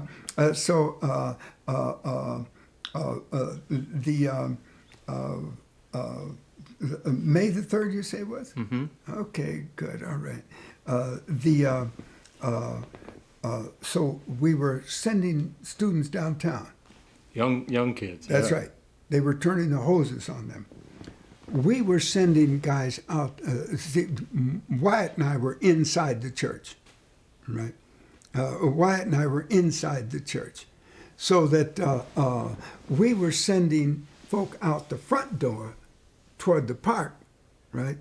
And while the firemen and so forth were all involved in that, we were sending others out the back door, right down the street, get a bus, and we're going right downtown. Finally, the sheriff who was head of the Bull Connor. Bill Connor, head of the police department and the fire. He was head of everything at the time. Public Safety Commissioner. Yeah, that's it. Public safety. That's what it's called. And remember, he ran in the same time he ran for mayor. He was trying to take it all, right? So, and he thought this was the time to do it. Remember, we stopped then and went to Washington. Mm-hmm. That's but the so he must have gotten a call that said they're downtown, because all of a sudden the hoses stopped, because there wasn't any sense to keep turning the hose on us. We were already downtown. They expected us all to come out the front door. We had gone out the back door, taking buses downtown, and changed the tenor of it all, right? Absolutely. That was of course, there had been all these demonstrations in Birmingham, and I want to talk after a break about the decision to use young people, because I know that was crucial. But what you just described was when finally, after the big breakthrough that melted people's hearts in a way, you occupied downtown so much that the city powers wanted to make a deal. So that's exactly really right. the beginning of the deal. That was the beginning of the deal. At the great climax of Birmingham. That's only one other piece with that. It was the dogs. The dogs, right. You see what I mean? Right. That dog thing backfired on them. Oh, right? absolutely. And the hoses, too. Yeah. And the dogs and the it's hoses. that combination. It was that combination, see, is that it said how really brutal they were without our saying it, and the whole world knew that kind of brutality made us honest. I mean, they knew that we were saying everything that we were saying was right. Absolutely. Right? And I tell you what, when the dogs showed up, when they turned those dogs on us, and the hoses, the next day, where you see the one where the guy's trousers are ripped down there with the dog. The next day is that ministers were coming in from all over the country. Yeah, absolutely. And it changed the very tenor of everything. One of the great breakthroughs. Well, we need to come back to Birmingham, but we back for one thing that you mentioned that Elaine has asked about, which is you said that when you did the march in Nashville, the Luby March in April of 1960, that you sang for a while and then switched to a silent march going into downtown after a technique that had been developed in New York in the 1920s. Can you just tell us briefly about that in the New York in the 1920s, if you know, because we hadn't heard of it? I don't know much about it, except that it was called the Silent March, all right? And it was designed by W.B. Du Bois. But all the great ones of that period were involved in it, right? And they had, according to what I remember and pictures I saw, they'd put up banners and so forth. It was around lynching, right? Right. To the end of lynching, and this was this silent march. Silent marches against lynching in New York. That's it. Right. Organized by the NAACP if it was Dr. Du That's Bois. exactly right, and that was W.B. Bois. That's right. Now, and you see, and they didn't stomp or anything, but you couldn't hear nothing but their feet, right? I see. Couldn't hear nothing but their feet, right? And you people knew about it in See, Nashville. and so this is what and that's right.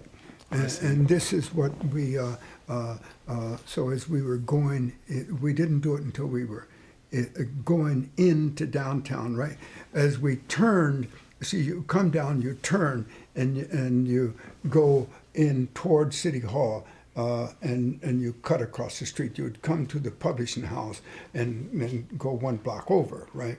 All right. Is that, and down in that, as you turn toward town, there's a lot of small factory-like buildings, right? Now, some of them are still there. I don't know whether that's still there or not. Some of them they moved, and some of them still there. And that's when these guys backed up against the wall. Right. Right. Yeah, you said that. Yeah. Tell me this: if you have a reaction, I'm going to try to jump Yeah. around a Yeah, little that's bit. all right. Oh, If it please, triggers please, the story, please, yeah. tell the story. If Yeah. not, just Yeah. tell me and I'll move on. Oh, okay, good. The moment when Dr. King in the Gaston Motel had to decide whether or not to go to jail when he went into the Birmingham jail. That's great. The And famous I'm story not the one with to tell Daddy you King that. and everything. I wasn't there. You weren't there, okay.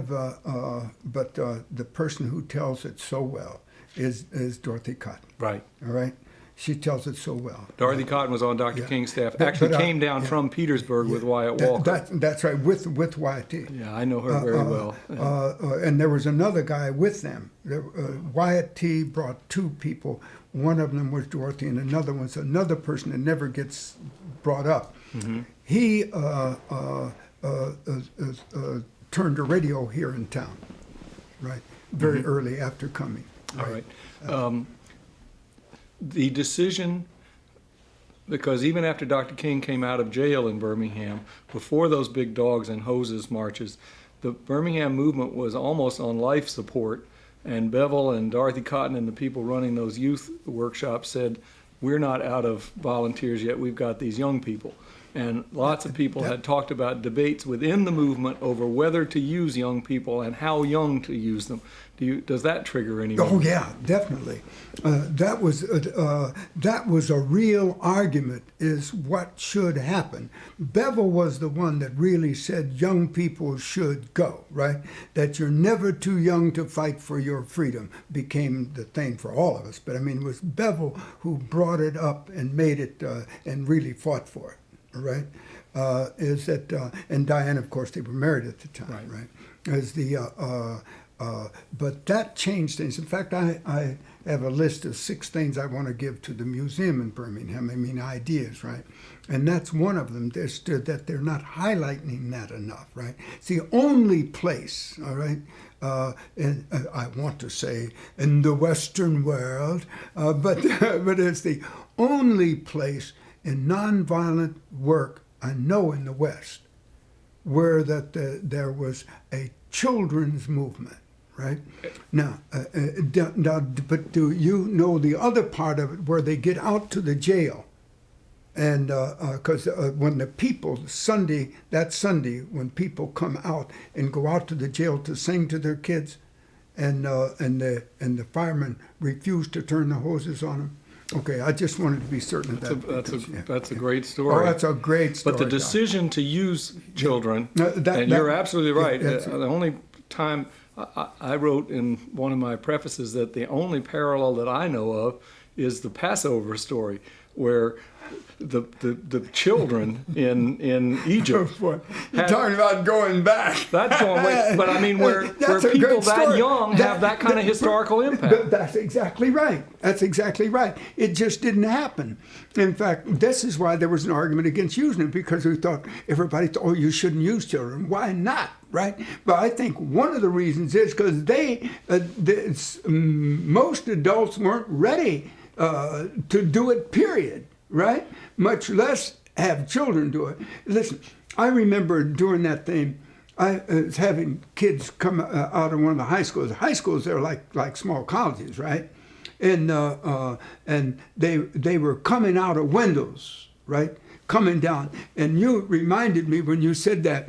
One of my arguments I was making to the kids is that it had been raining one morning when I went over there, and the stream was coming through the schoolyard, and I told them, cross over Jordan, baby. Let's go do it, right? Is that and we did, right? And we did, right? And they were right with it. They listen.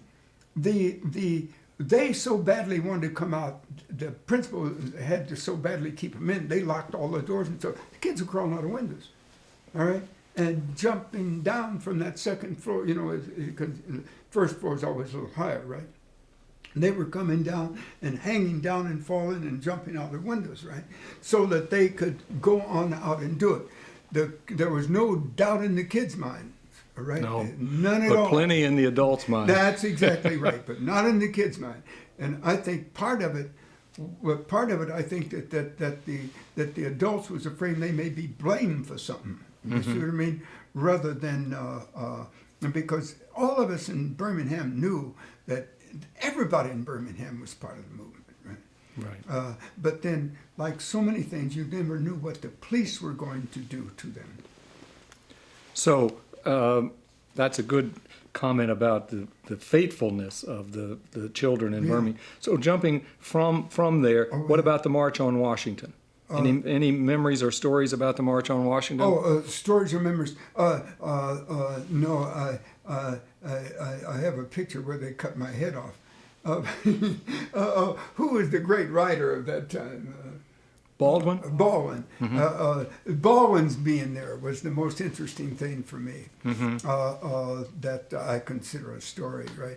But it's just that he was there and we were along the back and we were talking and so forth. And not just he and I mean, you know, a whole gang of about 15, 20 of us. Back to Birmingham, just briefly. For all the argument and the resistance of the parents in Birmingham, there were arguments in practically every black home in Birmingham about what to do with this. Should we let our children do it? Should we keep them from doing it? It's also true, though, that a lot of the parents who didn't want their children involved in it, practically none did, were converted by their children when they actually did it. There's this famous story of the woman walking along the line, all upset that she sees her 8-year-old marching, and then she says, "Sing, children, sing," because she changed her mind. She just kind of gave into it. Yeah. So that happened, sing, right? Children, sing. I guess I never heard that one, but I love it because it whether it's true or not, it gets the whole feeling of everything that half of the stuff that happened.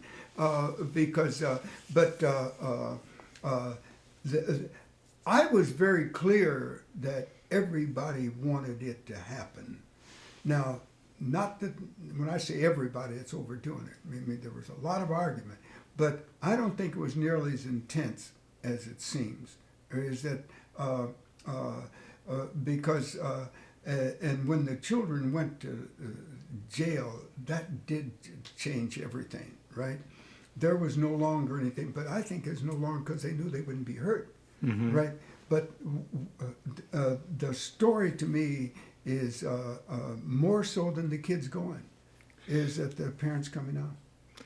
The Birmingham church bombing, where were you on that Sunday in September? The church I don't know. You don't know. No, Did you go in for the funeral or any of the things right No, afterwards? I wasn't in to that funeral, no. Jimmy Lee Jackson I was. Well, that's okay. Yeah. Well, then That comes later. Later in '63, right before the Kennedy assassination, just very briefly, if you had any memory, because this has been a big year and breakthrough for nonviolence and everything, and your SCLC convention was in Richmond, and you had a nonviolent workshop there that I know you were on called The Power of Nonviolence with you, Bayard Rustin, Jim Lawson, and James Bevel, talking about the power of nonviolence in the year 1963. It was in a hotel in Richmond. Is that in the blur? To me, it's just another one of those speeches. All right. What I mean is you did so much of them that time, at that time, it didn't stand out. Yeah. The next year, 1964, is the year of the filibuster, the passage of the Civil Rights Bill, and for Dr. King, it's widely overlooked and not very much known because what dominated the news was Mississippi Summer, where the students and SNCC were in Freedom Summer that Yeah, year. we all Do- went down for that. But Dr. King was more in St. Augustine, and you were a leader of that group. Some people told me that Dr. King actually didn't really want to go in. In fact, I think Andy told me that Dr. King didn't want to get engaged in a major movement there with a filibuster going on, but it just kind of happened. Does that seem Well, true? it didn't. Yeah, there was more to it than that. Is Okay. that because I went down, there was an argument over should we, but the real argument is that but what we need to do is to keep the legislation moving in Washington. Right. See what I mean? The real reason for St. Augustine was not St. Augustine, right? It was keeping the legislation going, coming out of Birmingham, right? Is it because we had to get Johnson to really come through with that stuff, right? We had heard it, and then Johnson came through with it. That's why we got to March. Remember, we had to wait until the second, third time, right? Because Johnson hadn't signed off on the stuff we wanted to. You knew that, of course, right? But then the next step is that once it got to Congress, could we get it through Congress, right? St. Augustine's real purpose was to get it through Congress. All right. Well, you you can tell me that story better than I can probably. But the point is that so I wanted to go. Bevel didn't want to go. You notice Bevel wasn't there, right? Because part of the argument was that it's not necessary, it's unimportant, that, it's small stuff. But usually I didn't get in the arguments, and their only reason is because once the decision's going to be made, it's going to be made, right? And we were going with it. Now, if I didn't care, I didn't argue. If I cared, I only then argued. I mean, if I really cared and I saw my side was losing, that's when I jumped in the argument, right? And this is when I had to jump in the argument with those who said, it's unimportant. And no, it's not unimportant. I mean, action isn't finished till it's finished, right? So tell us about St. Augustine itself. Why St. Augustine? It's the oldest city in That's North it. America. And it was their 100th anniversary or 200, whatever Right. it was, right? Their But 400th anniversary. 400th, and that was it. It was their 400th anniversary. Well, with the 400th anniversary and the tourists coming through there, right? And all of the meaning of that, this was the time to be there.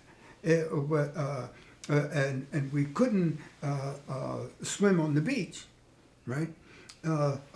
Here's 1,600 feet of beach, and you couldn't swim on it, right?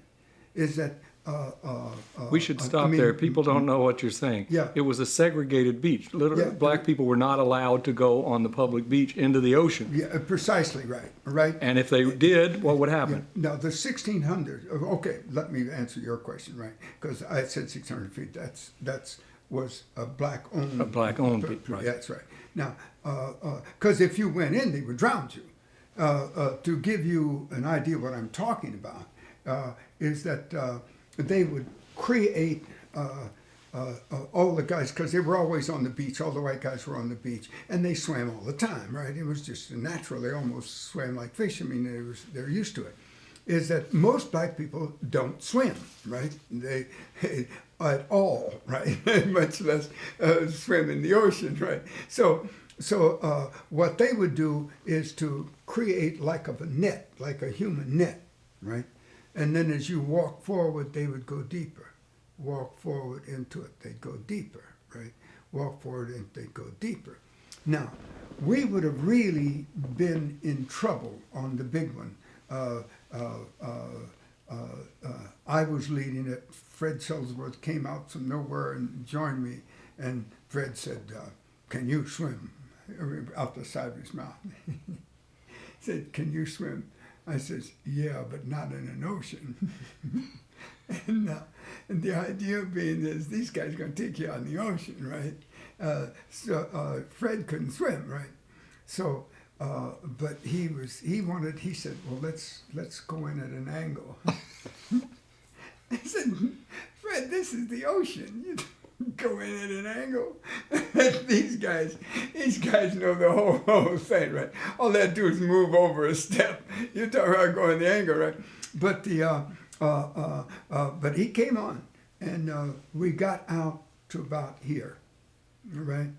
And one of their guys jumped too soon because they were going to take us out up to their neck, which you can do in St. Augustine. You know, you walk straight out up to your neck in St. Augustine. That's why I love the beach out there, right? But and a guy moved, and he moved too soon, and then all of them, they disconnect their hand because they jump, right? And that really saved us, actually. A guy jumped on top of me, however, right? And wow, took me right to the bottom. And he's on top of me. Well, as I said, I can't swim in an ocean, right? I used to teach it at the YMCA in a pool, but I didn't do it in the ocean. So, and my face was in the sand, and I said, and I laughed to myself. I said, "This is it," and I figured this was it. This is over. I knew I wasn't going to get off underneath this guy, right? And my face was already in the sand. So what, right? And right after that, there was a jerk. I shot straight to the top. A policeman had come over and jerked this guy off of me. All right. When I didn't see any policemen. There's a picture that shows policemen, but that's an after shot, because there wasn't any policemen when we started in, right? And there was two guys way over to the side, and I know they couldn't have gotten there. The two policemen way over on the side, and I mean, almost. It was yards and yards, like 100 yards away from us, right? And that's about right, about 100 yards away. And I know they couldn't have got there that quickly. But the guy was a policeman. He pulled me off. He pulled the guy off of me. I shot to the surface, and then he started to arrest me. And I said, "You don't arrest me." I said, "He's the guy that jumped on me. I got a right to be on this ocean." And he looked back and forth, and this guy ran because he knew I was right. This guy ran, and the policeman was caught between, and he was afraid to go get him because he was still thinking about what I said, right? And then he decided that I was right too. So he was very nice from that time on. Took me up to the beach and got me towels and everything, right? He was very nice then. And that's another thing I found, that the jail was horrible. In fact, when I looked... The jail in St. Augustine. Yeah, the jail in St. Augustine, right. Dr. King said that was one of the most violent places he was down there, and it was not the Klan, because it was mostly Catholic. That's where Hoss Manussi had like these posses. Yeah, in fact, that was their Klan. You know what I mean? Hoss Manussi was the guy. He had this whole Hoss Manussi and his what? They had a term for his followers, right? They were the Klan. Now, but let's a couple of things about St. Augustine. Yeah, they had the old slave market downtown, which was a tourist attraction. That's right, and that's what I turned into. This is before Andy and them really came, right? Right. That's what I turned into a teaching center, right? I would walk a group down there at noon, and then I would be teaching them, but I was really teaching all these people that came to eat, because people would come to eat and have sandwiches and so forth, and they'd want to know what was happening. So then you could see them just leaning towards it because they wanted to hear. And so it was our way of getting a message through to them about why we were there, what we were doing, what we were about, right? So it worked in our favor. Now, but Dorothy, by the way, Hosea created the Midnight March. Hosea Williams. Yeah, right. Hosea created the Midnight March. But we went down on a midnight march one night, right? And and Dorothy Cotton and I was leading the group, right? And we were coming in, not right there in the front, it was round to the side somehow, right? And the policeman would not let us in, right? Into the slave market area. Into the slave market area. They cut us off from it, wouldn't let us into it, right? Well, they knew something we did not know. The Klan, or Munusi's guys, right, were there waiting for us, okay? And they had chains and steel bars and all kinds of stuff. Now, so we stopped there and prayed, but we couldn't move on, and so that was the night that Dorothy talks about when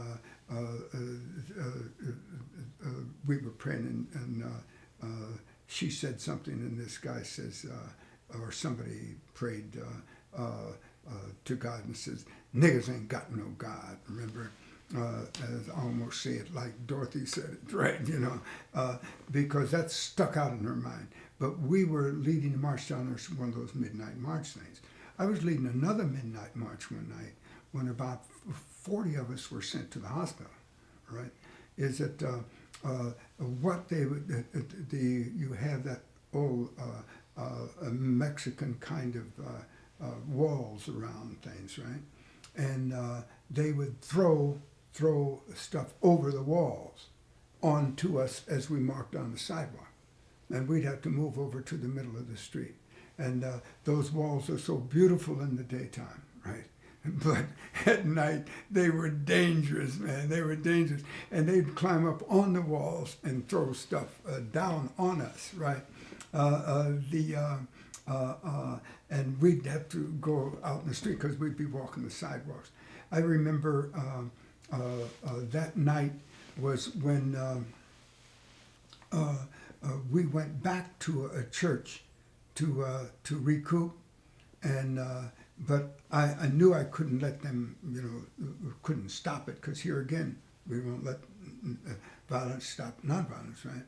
And so once we gave people time to get themselves together, and I gave another speech, and there was another guy with me from movement, right? And I gave him a speech and said, whether anybody goes or not, I'm going, right? And I stepped off this little platform and started down the aisle. And I didn't know where they were coming in that. It's one of those nights you don't really know, right? But the only way you're going to find out is you got to go, right? And so I started walking down the aisle. I got about halfway, and I sort of looked behind me, and they were coming out the aisles and joining in to walk on out, right? And I remember a woman sort of getting up, unclear whether she really wanted to go, but she had made up her mind she was going, and she walked to the center aisle and came on out too, and down the street we went. Oh, this is St. Augustine. It's a movement that not a lot of people even know about because it was overshadowed by the national events. But it was Precisely. to keep the issue of racial discrimination and violence alive in the country. Because even at that point, there were some people saying we don't really need the Civil Rights Bill because that's a thing of the past. Precisely, and we were saying is that all of those are Southern excuses not to pass the bill, right? And that we have to show that the South is wherever you go like this, like it was in Birmingham, right? Right. And so when they could see it, we would march at midnight with the bell. We'd march about 15 minutes till midnight, 20 minutes till midnight, and then the bell, the midnight bell, would go on the church tower. All right. Yeah, the Episcopal Church was right there next to the slave auction. That's it. Boom, boom, right, as it would go off, right, and we would march through it. But and there could be all these guys waiting to do you in, because they were trying to stop you from marching, right? And Dr. King went to jail in St. Augustine Yeah, too. that's So did Fred exactly Shuttlesworth and yeah. you. And Yeah. 19 rabbis came down and went to jail. So this Precisely, and they put them all in one cell. right. I think it was one cell. I know they put 13 of them in one cell. Yeah, it's a remarkable time. After St. Augustine, the great landmark passage of the Civil Rights Bill, which not only desegregates the South, but it also provides for equal employment, not just for black and white, but also for women. And That's exactly right. Freedom's benefits spread. But That's it. anyway, after that summer, that great landmark, Dr. King wins the Nobel Prize and says he's going to Selma. As I understand it in the records, you were one of the ones that went to scout. Yeah, see, I have to. See, that national affiliate. Right. You were scouting for a place to have a voting rights movement in Alabama. Precisely. Well, Martin had pretty much made up his mind, really. Mm-hmm. But I was doing that because that was necessary. See what I mean?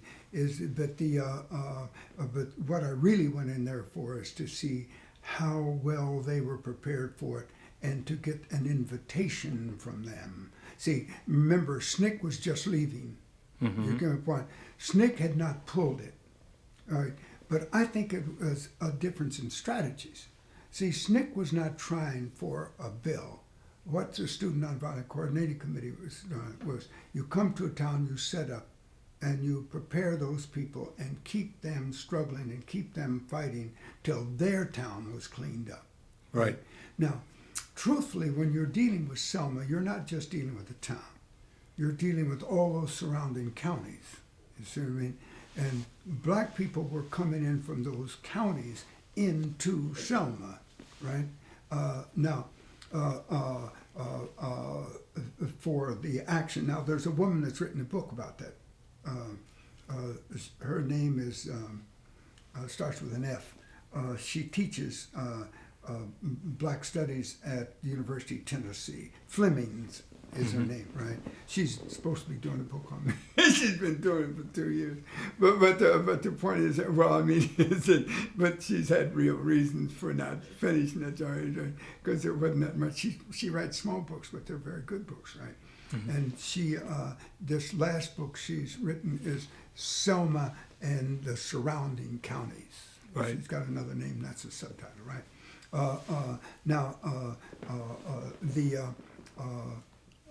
I keep thinking about the couple of things you should know on St. Augustine. I don't know whether you know or not, right? But they're very important, is that we were going to have a meeting with a citizen, a congressperson, state congressperson, and who ran a real estate office downtown. Martin had said that we should all be talking to each other, right? It was a part of trying to create some real relationships. This guy said, and everybody was saying no, and the white people, we don't want to talk to them, right? But this guy did, and he said so in the paper, and that we would have a meeting at 2 o'clock at his office or 3 o'clock at his office, whatever it was, right?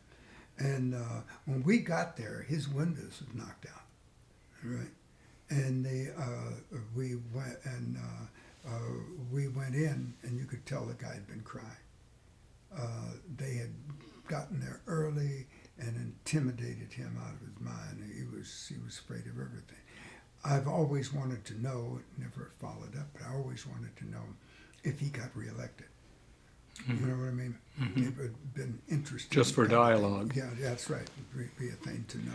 So we don't have much time left. Yeah. We're going to have to skip for a couple of things. I wanted to ask you about the two things. The decision to go north, to have a Chicago movement, was very controversial within SCLC. Oh, that's it. And within how did the you feel about it within the whole movement? organization, right? Uh-huh. That was one of those things that it was so controversial. I didn't care. I was going either way. But I was on the edge of leaving. Right. So when we really, and this is one of the reasons I wasn't arguing it, give me a point, is that because I had created Upward Bound. Right. Right? And now I got a call from Jim Morton, New York, right? And we're starting the Urban Training Center in Chicago. And they wanted me on staff. Well, I had come to the conclusion that when we won Selma, and we'd won it at that time, right, that was it, right? Is that I woke up one morning saying to myself, this is the end of the line. What we have to do is to train the guys in the locals, right? In other words, we've got the big picture nationally. Now what we have to do is to go into the locals and make certain that this is pinned down, right? And I was walking around and for a day or so and thinking about it, and I had to go make some speeches across Indiana, across the Midwest, but mainly Indiana, right? And but Jim Morton had called me right before I left. I guess all this was happening about a week, because I know is that I had woken up thinking about it, and then but I was wondering how I was going to get it done, right? In other words, how are we going to make all these little towns, right? Well, all the cities really, no little towns we were in. So, and I got this call from a guy named Jim Morton, right? Well, I didn't know Jim at the time. He was he would later become dean. It's the Jim Morton that later became dean of St. John the Divine in New York, right? And stayed there for about 25, 30 years before he now has another kind of thing going in New York, right? And so he said, Vivian, we're starting an urban training center. Well, I know what an urban training center was, and know why it existed, right? He said, we want you to come and take the Ford Fellowship program, and you can bring who you want for urban training. I just had the dream, right? I woke up thinking about it. I wasn't dreaming it. I woke up and saying it to myself, right? But I was trying to decide how you going to get that done, right? I'm facing something like that now. I got an educational program I want. But and so I was thinking, Jim Call and Urban Training Center he was telling me about. So when I was driving across Indiana, I made my mind, hey, what you waiting for, Vivian? That's the answer to your question. So I got a guy stop. A guy was driving me and had him to stop on the corner where there was a fill-in station and a telephone. Remember, they used to all be out there. We hardly have any telephones around anymore, right? So I called Jim, and Jim, I told him, yeah, I'm coming. And Jim said, wow, And So you started a new career, yeah, training right. in the North. Yeah, I think it's if somebody can let them in so we can keep going, right? Is it I don't think it's that front door. Yeah, it's that other door, and straight down the aisle and to your right. And let up the. Do you know how to let up the door?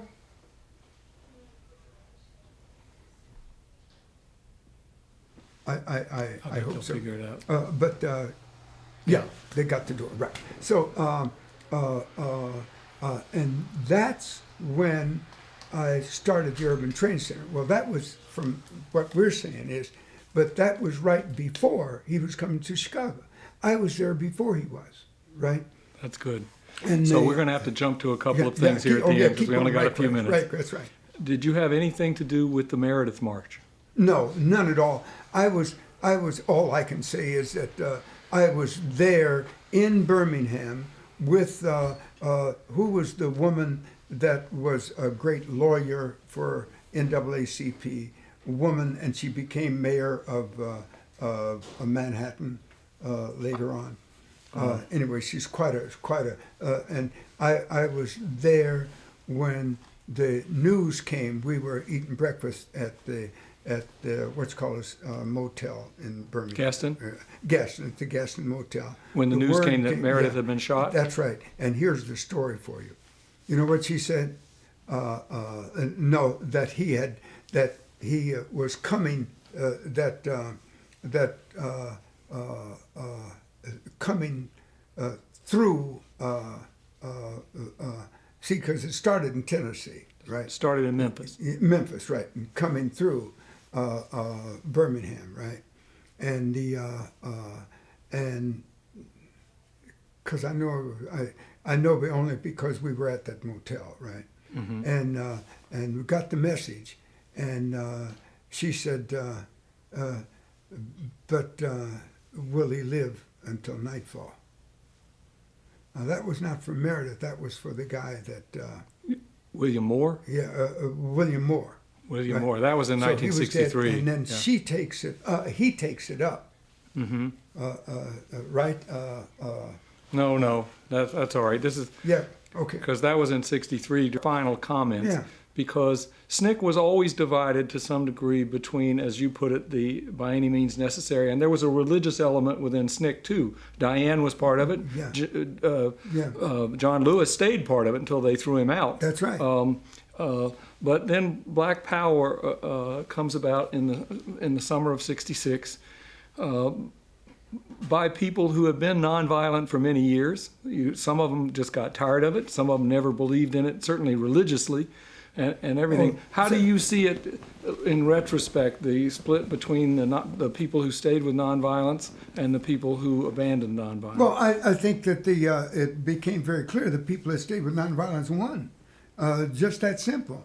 The people, when you ask, my way of asking is who did what, right? Finally, in the final analysis, not who did what in that moment, who made what happen, right?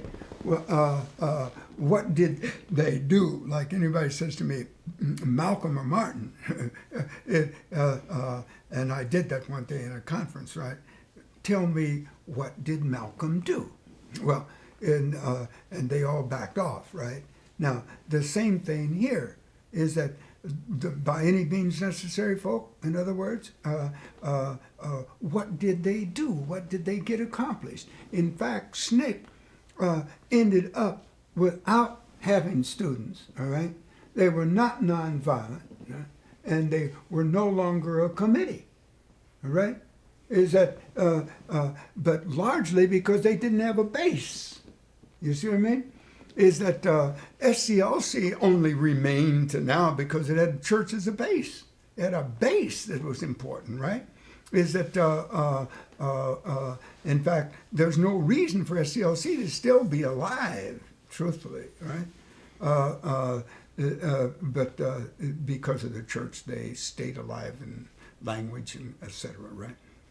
Now, so that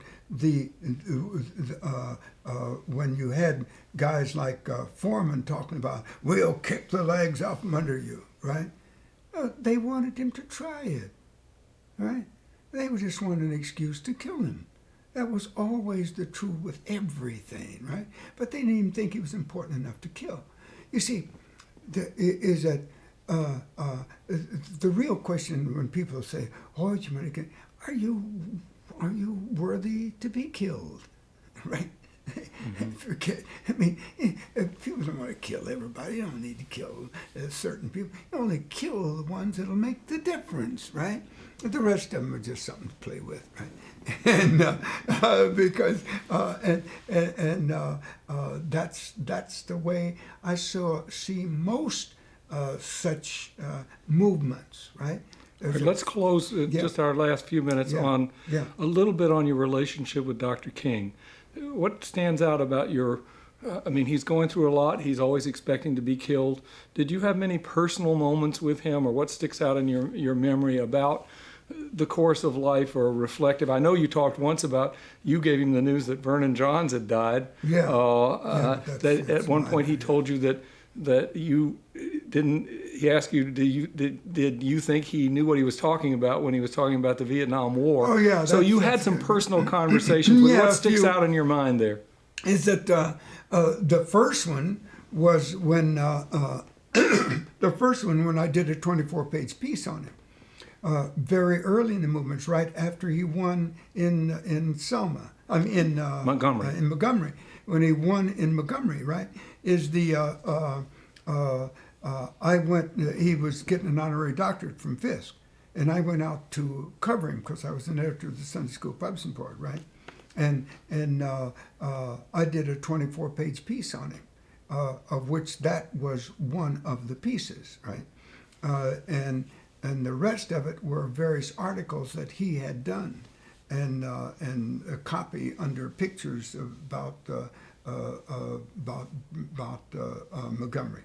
That was the first one where that we talked things out right there, following on Fisk campus, following the Fisk thing. He and I met on the Fisk campus and had a conversation. That's when I knew that he was the man he should be. That's when I knew, because I'd already been in nonviolent and direct action. Give me a point.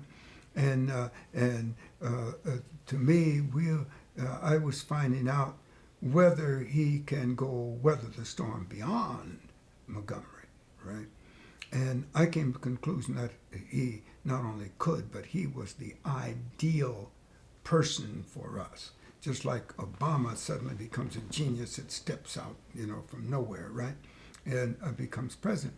That Martin was the first of these, and I call him the prophet of our age, is that line after line, talking and reading, Martin stands out. As Martin said, violence creates more problems than it solves, right? That was in that first speech. And this man's, got it, right? And I was beating that against a background of 9 years before, 10 years before, because during those 2 years when I was doing movement in the North, right, is that this is the spiritual insight, the religious insight. This is the knowledge that was going to make the difference, right? And that when Martin, when I understood from Martin the kind of stuff that he had from the line when he was saying is that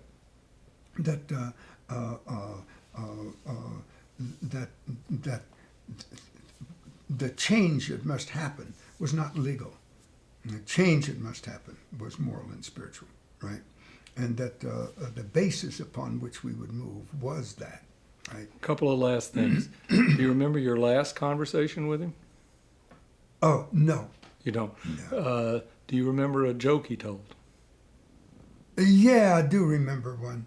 That can be told in an oral history. Yeah, yeah, that's right. No, it's a very simple one and always makes a point. He was making a point. The guy went to buy a racehorse, right? Do you know this one? It says, do you know this one? It said, a guy went to buy a racehorse, and so the fellow was showing him the racehorse, and he says, "Now let me show you this horse." Says, "Boy," says, "this horse is quite a horse."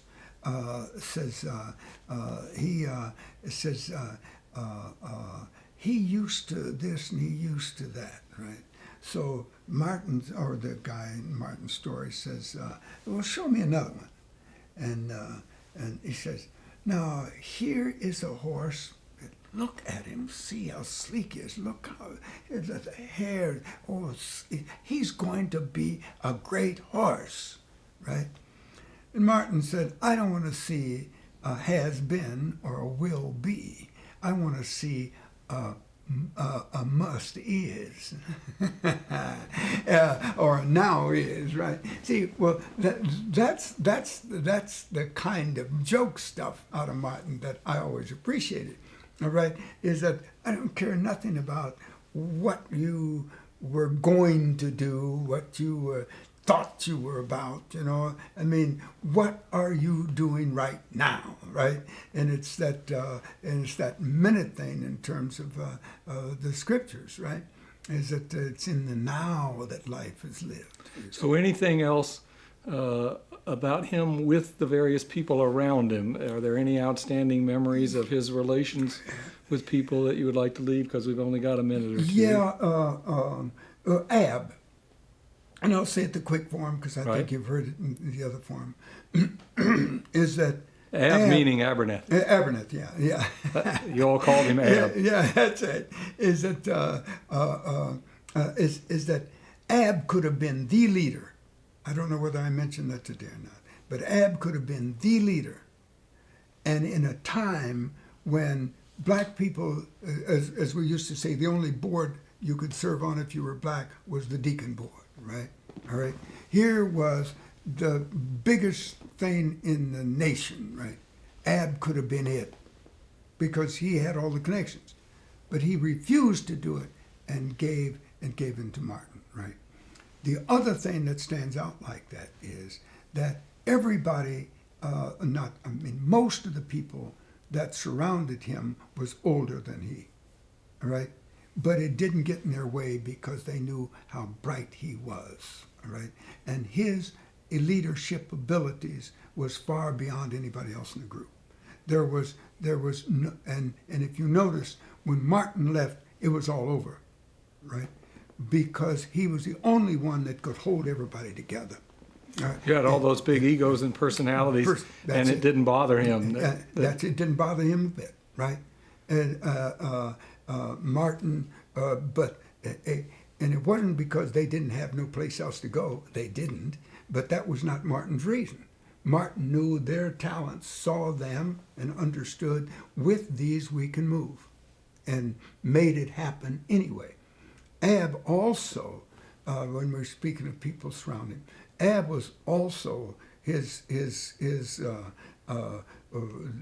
where we get to some of those words that we don't want to mention in public, but I mean, the idea, he was the guy, it used to be a very popular word, is that, but Ab settled everything that Martin, so Martin wouldn't have to settle anything that he didn't want, and they didn't see that Martin should settle, they settle, right?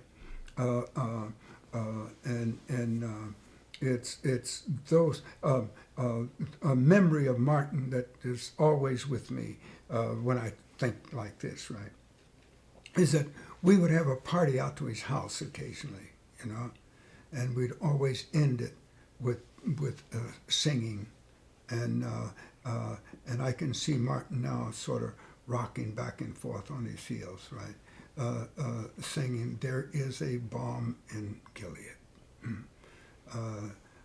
and I can see him now. I mean, it's just a wonderful kind of thing. The depth of this guy, something that should be known. He started a philosophical organization when he was a senior. I think he was a junior at Boston U, right? He was always there thinking. When you saw Martin, you always know he's thinking. The thing that stood out for me with Martin always is that Martin understood timing. That's the thing that stood out for me with Martin. He understood timing, right? He was never pushed into anything. He never had to back up on anything. He always understood timing, when to move, when not to move, right? When to say things and when to later say them, right? And that's basic to his leadership. I was trying to think of some other kinds of things that would come That's to good. me right quick, right? Last thing, just on you Sure. personally, looking back on all of this career Yeah. that you've had with Dr. King in the movement and since the movement, you've been involved in a lot of things. What do you think of most about your legacy? That's one of those questions when you That you don't want to rise get. to greatness. No, I don't see it. There's only one thing sticks out for me, Doc, that I want to keep on fighting this struggle until I am no longer here, right? The idea is, and I'm sort of using this, is that a great movement, a great people's movement, it's necessary to have it followed with a multiplicity of minor but important issues, okay? Is that, so the movement goes on, right? And you're moving, but it on a multiplicity of fronts now, not on one big front, right? And I think people's movements makes that necessary. See what I mean? That all of that is necessary. You got to put it together. I'm trying to put together an organization right now. And I'll give you an idea, right, of why I'm doing it, right? And I'll say it right quick, right? Is that I want to see that we create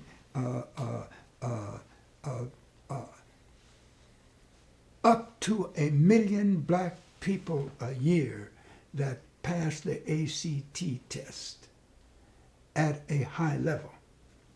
We got a method to do it right now, doing it all right. Just sent a girl to Princeton. That is, you only get a 36. She's got 32, right? Is that she's at Harvard level, right? The point is because given the global world in which we live, what we have known as good is not good enough, right? And I think that we will be right back as janitors of the world if we do not solve this problem. I think it's the saving problem.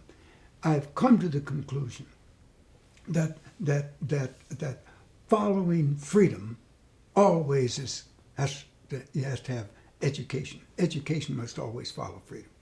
All right, whatever degree of which you gain freedom, it has to be followed with a greater degree of education. I think that's a great place to leave it. Okay. It is, except that I want to go back to the story that you didn't tell. You were talking about the Sunday morning when the parents came to sing to the children Yeah. from jail. Will you tell that story? Oh yeah, I know he knows it, but let's just tell it so you guys on tape, right? Is that the ministers had already decided that they were going to let out church at a certain time, right? And that all their church members were going to march over to the jail, right? When they got there, and they did with all to sing to their children, right? And when they got there, and they didn't undress or redress or anything, right? Just right coming out of church. And when they got there, there was a line of hoses, firemen with hoses there, right? And what's his name? The sheriff, right? Bull Connor. Bull Connor. Bull Connor was there, and when the people came up, he said, "Turn on the hoses! Turn on the hoses!" And they looked at him, and his people looked at him. They were down on their knees with the hoses, right? But they looked at him as though, what are you talking about? The people prayed, and when they got up is when he said, "Turn on the hoses." The people of God was there. The hoses didn't turn on. The firemen got up and walked away, and the people of God walked forward. And they sang the songs of Zion to their children in the jail. That was called the Red Sea March because it parted. They just parted. That's it. That was Reverend Billups, I think. That's what I was going to say, is that Billups was the leader. All right? Billups was the one that got down and started the prayers, right? Billups was a friend of mine before the movement. Very few people Not many knew people Billups. know him. Could you just mention a word about Billups and we'll stop? Yeah, that's right. Oh, yeah. Charles Billups is his name. That's exactly right. Let me give you Billups. Billups was a perfectly dressed guy all the time, very thin kind of guy, and he was always immaculate, right? Billups could sell anything, right? And Billups loved the movement. He'd been waiting for something like this. He'd been in the army, all right? He knew about explosives and all that sort of thing, right? But he was really taken in by nonviolence and understanding it and moving with it. He saw it as the answer, right? Billups was so good that he would spend all his time in the movement until the last couple of weeks when he had to turn in all of his sales and stuff. We'd work for 2 weeks and have more to turn in. The other guys working for 6 to 8 weeks, right? He was that kind of person. Billups was beaten. One of these little filling stations, there was always Klansmen around there, right? Because they were all part of the same stuff.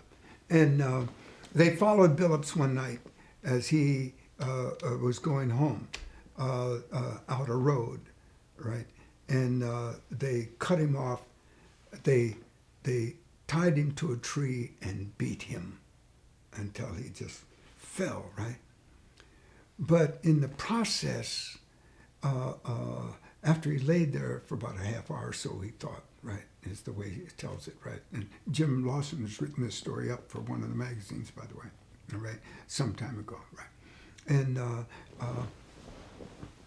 Billups lay there, and he came to the conclusion, he said, all right, because we talked about it, right? He said he came to the conclusion that it was right off the highway, or road, right? That two-lane road, right? And he decided that if he could get to the road, maybe a car would take him to the hospital. And he crawled out of there until he got over to the road. He saw a car coming, and he tried to wave it down, and it didn't stop. And the next one, he went right out on, he crawled right out on the road. He said, I'm going to die anyway, right? Maybe it'll stop them, and maybe they'll take me to the hospital. And he's on a road that didn't necessarily have all the kindness in it for anybody black, but he did. And the people put him in the car and took him to the hospital, all right, and saved his life. Billups was that kind of person. Billups followed the movement to Chicago, all right, and he worked for one of the stores for a while. They gave him a 5-year pin, and he hadn't been there but a year. He's a character, right? That's great. It really was. Good That guy. march was May 5th or 6th or 7th, 1963. Let's stop there. Just one more line on this, right? Is that when Martin was shot, I heard it on the way home, way to my house, coming from downtown Outer Drive, right, in Chicago. And so as I entered the house, the wife said, "Are you going?" All right, split level thing. I was just going up this side, and she was over there, and I to bed. Is that while I was packing, Billups comes over, right, and Billups says, "Are you going?" And I nodded my head, and he said, "Wait for me." Now, the rest of the Billups part of the story, right? We get out to the airport, and the plane is coming in, right, with the band, with the breadbasket band, and and so we stand there and talk until we have to go to the plane, right, and when we get to the motel, we go out and pick out the casket. Really, guys they weren't waiting for us. We happened to. As we were trying to get to the motel, the guys were leaving, and we jumped in the car with them. We were sitting all up on each other's laps and stuff, right? Because the car was packed, right? And but when Billups got back to the hotel and opened his suitcase, there wasn't anything in it but ties. He took the wrong suitcase? No, he was so, frustrated. Oh. He just threw stuff in, but he didn't throw anything in but ties. This has been a presentation of the Library of Congress and the Smithsonian National Museum of African American History and Culture.